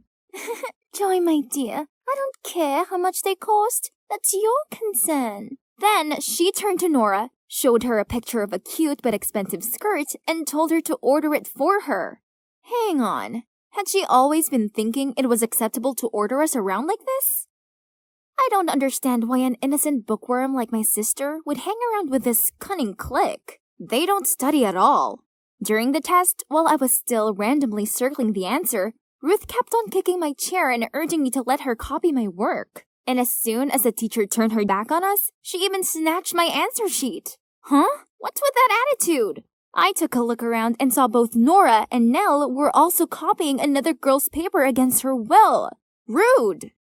After the test, Ruth came up to me, hissing. Have you forgotten our deal? Huh? Deal? What could it be? Well, I guess I would have to put up with Ruth for as long as I was Joy, so I could return everything to her in roughly the same condition after the gala. What I really should do now is just to enjoy this elite school life, right? So, I didn't join Ruth and her minions for lunch, but bought food from this super cool vending machine instead. They even had pizza. But the machine made these weird sounds. Ugh, I think my food was stuck. So I kicked and tapped it. But it still didn't work. You dare get into an altercation with the pizza machine? You must be starving. Oh my God. This basketball boy was the most handsome guy I'd ever seen in my life. I was too lost in his eyes to realize the dumb machine had finally delivered my lunch. This gorgeous guy then leaned towards me and my heart skipped. Oh, Cupid, I wish I was the one he picked up instead of the pizza. Here you go. Right before I could react, someone snatched the tray and pushed me aside to enter between us. Thanks, Hayden. Want to share lunch with me? Huh, excuse me? How could she steal both pizza and a boy from me? The boy took my pizza from her and said, Thanks, but I'd like to share this with this cute starving girl instead. I'll buy the drinks. Wait, was he asking me? Then yes, 100% yes. Leaving a furious Ruth behind us, we walked to the bench table nearby. So, he's Hayden, the captain of the basketball team. We talked so much about our favorite comic books and even played basketball for a bit before classes. That was my best lunch ever. After school, I was about to leave when Ruth stopped me. Didn't anyone ever tell you not to mingle with Hayden? He's not wealthy. We have high standards about who deserves to be around us. Duh! Huh? She sure seemed to swoon over him earlier, but now that he'd turned her down, she decided he wasn't worthy? This girl's mindset really didn't sit well with me. As soon as I arrived home, I told Joy everything. You should listen to Ruth. Hayden must be bad news. I don't care what Ruth thinks. How come you do? Is it 'cause of this deal you have with her? Not your business, but stay away from Hayden. I don't want to get in trouble. Ugh, these vague hints were agitating me. What was it about? But whatever the deal between Joy and Ruth was, I wasn't going to let it get in the way of my blossoming romance with Hayden. Today, me and Hayden had arranged to meet at lunch again to play basketball. I excitedly walked out of art class just as the girl fell and dropped her painting set around my feet. I immediately picked them up for her, when all of a sudden, a boy's hand covered mine right before someone stamped their feet on our hands. It was Ruth! It was her who tripped up the poor girl, too. She did all that on purpose to hurt me, but Hayden got there just in time to save the day. What do you think you're doing? Feeling too embarrassed being caught red-handed, Ruth couldn't do anything but give me a spiteful look before leaving. I couldn't believe that Hayden did that for me. His hand was swollen, but he just kept checking if my hand was okay. How can Ruth be so horrible? Because she knows everyone's ugly secrets, and she uses them to control people. Joy, she knows your secret too, right? No. I'm not sure, but I don't care. No matter what that secret is, she's gone too far. Don't worry, I got your back. So will I. Oh, I'm Katie, by the way. From then on, I no longer hung out with Ruth and her minions. But I kept quiet about this to Joy as I didn't want her freaking out and making us switch back places early. The more time I spent with Hayden, the more I found myself liking him. I wanted to confess to him who I really am, but I can't. At least not yet anyway. Katie is really nice to me too, and she introduced me to her super sweet friends. Everything was just perfect, except my grades. Well, I didn't dare to tell Joy about this either. My study was pretty bad, and it literally ruined Joy's straight-A record. Meanwhile, Ruth, time after time, insisted that I was the one who had to do all her homework, research, and tests. But duh, I couldn't even finish mine. You know what I've got. Yeah? What exactly is that you have? What's all the threat about? Ruth was stunned seeing me talking back at her like that. Yep, that was it. I've had enough.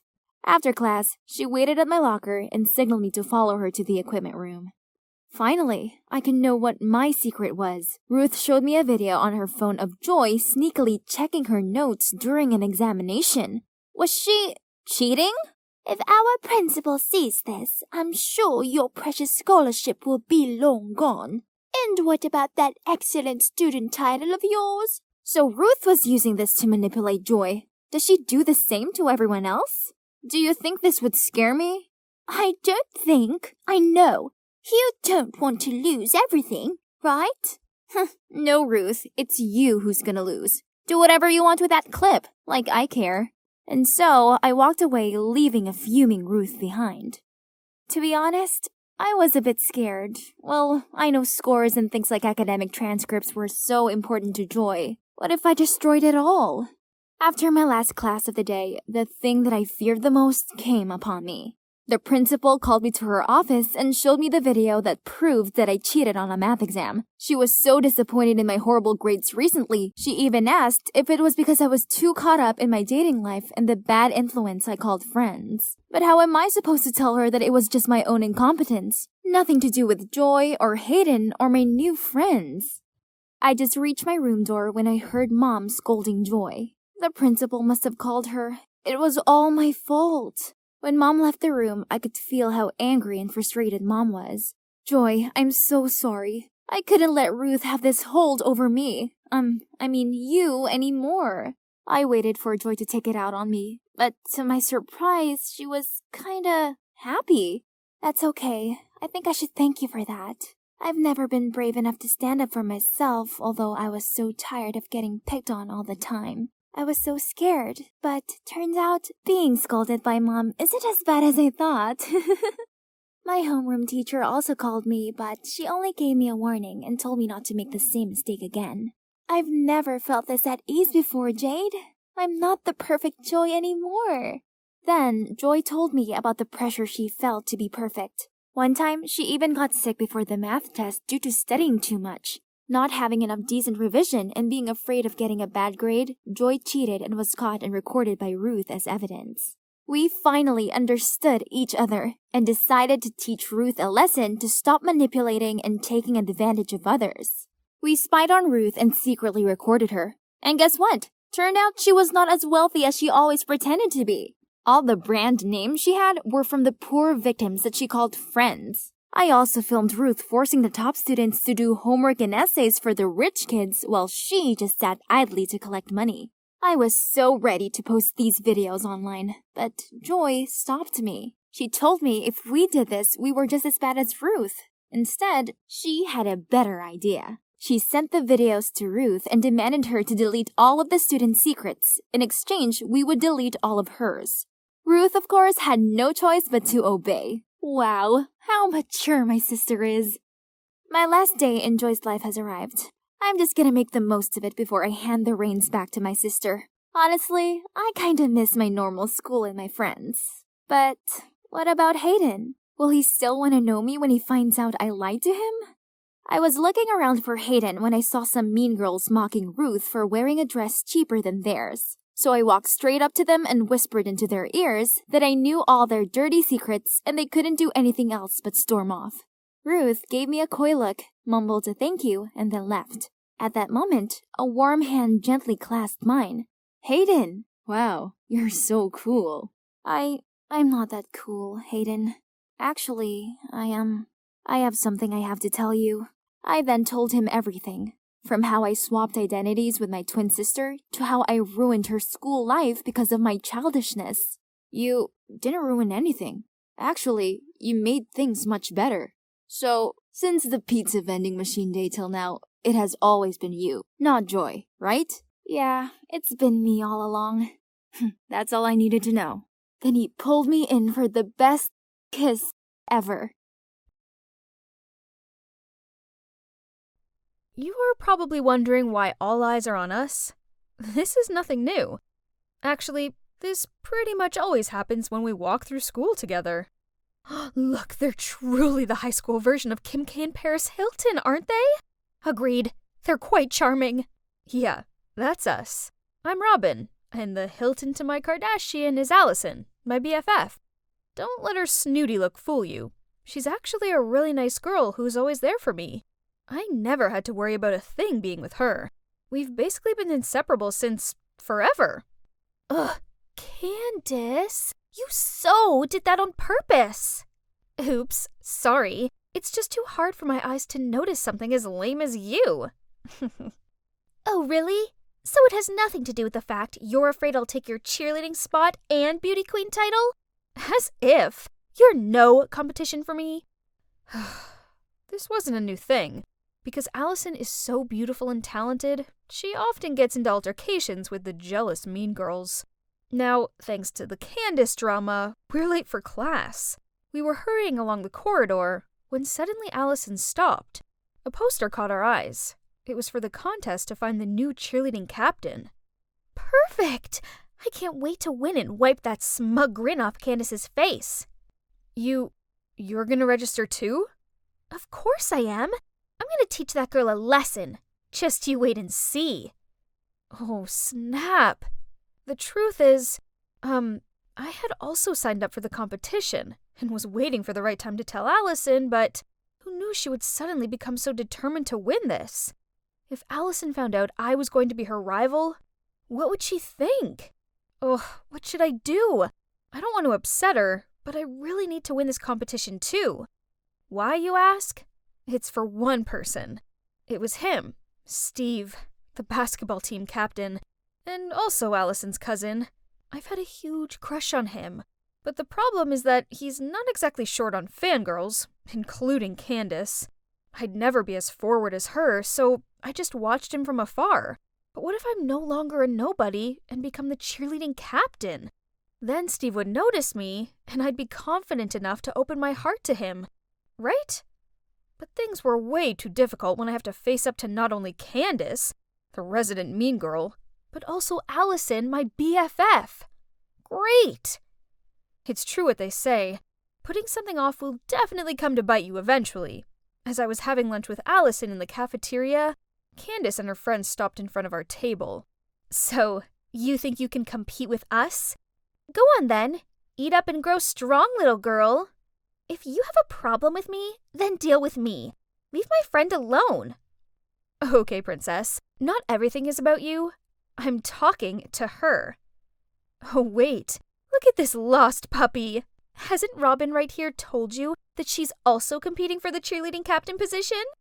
Then Candace and her friends left, leaving me to face Allison's surprise and anger. I was planning to... You really want to compete against me? I just want to try. Wow, I've never expected you to stab me in the back like this. Unbelievable! Then she stormed off, leaving me there feeling dumbfounded, staring at my ruined lunch. I know I should have told her in the first place, but her reaction was way worse than I expected. For the rest of that day, I couldn't find her anywhere. Not at school, not at her house. So before going to bed, I texted her, saying how sorry I was, and that I also had my side of the story, which I would tell her all about, but only after the contest. This was just a little misunderstanding. My awesome Allison would forgive me by the break of dawn, right? But nope. After that, Allison started treating me like I was invisible. No matter how hard I tried to talk to her, she wouldn't listen and just said, I don't need any explanation, backstabber. Drop out of the contest, then we'll talk. Drop out? No way! I mean, I really need this. And, hang on, why couldn't I try out? So what? I kept it a secret from her. Was I supposed to tell her every single thing that I did? It was so upsetting to see us falling apart like this, but I had to sort out my priorities too. So as heartbreaking as it was, I had to put aside this temporarily broken friendship to strive for the biggest goal right now, the captain title. I poured all my focus into cheer practice and often stayed late so I could hone my skills. All my hard work paid off when the teacher complimented my technique. Meanwhile, Allison only received negative feedback. I turned to give her an encouraging smile, but she gave me a hateful look back. Did she think I was the cause of her poor form or what? I was about to leave when Allison walked in. I said hi, but she just ignored me. Seeing that, Candace didn't miss her chance to mock us. Being betrayed by your best friend must suck. Oh dear, if it was me, I wouldn't be able to go to school. Allison angrily slammed the locker door shut and walked straight out of there, while Candace and her friends were laughing. Ugh, they were the worst. The day of the competition finally came and I was so nervous. But hang on, I couldn't spot Allison anywhere. I was trying to look for her when I heard my name over the loudspeaker. It's my turn already. I was backstage on standby when suddenly I heard someone talking about Allison having an accident and not being able to attend the competition. Oh my god, Allison.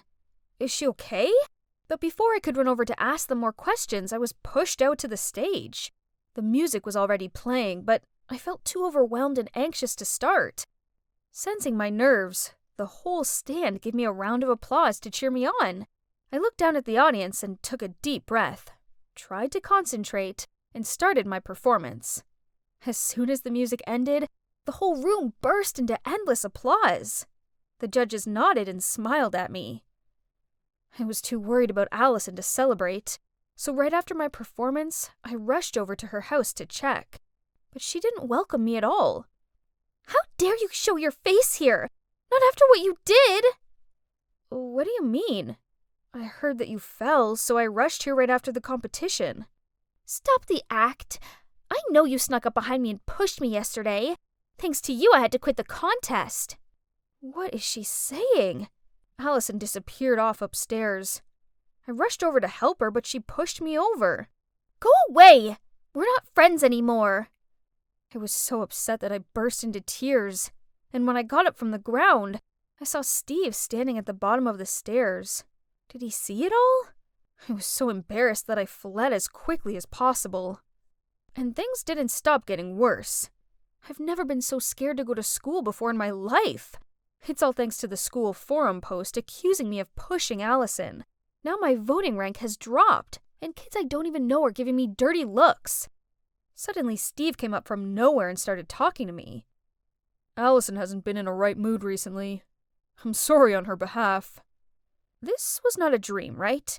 Steve had never bothered with me before, so why now?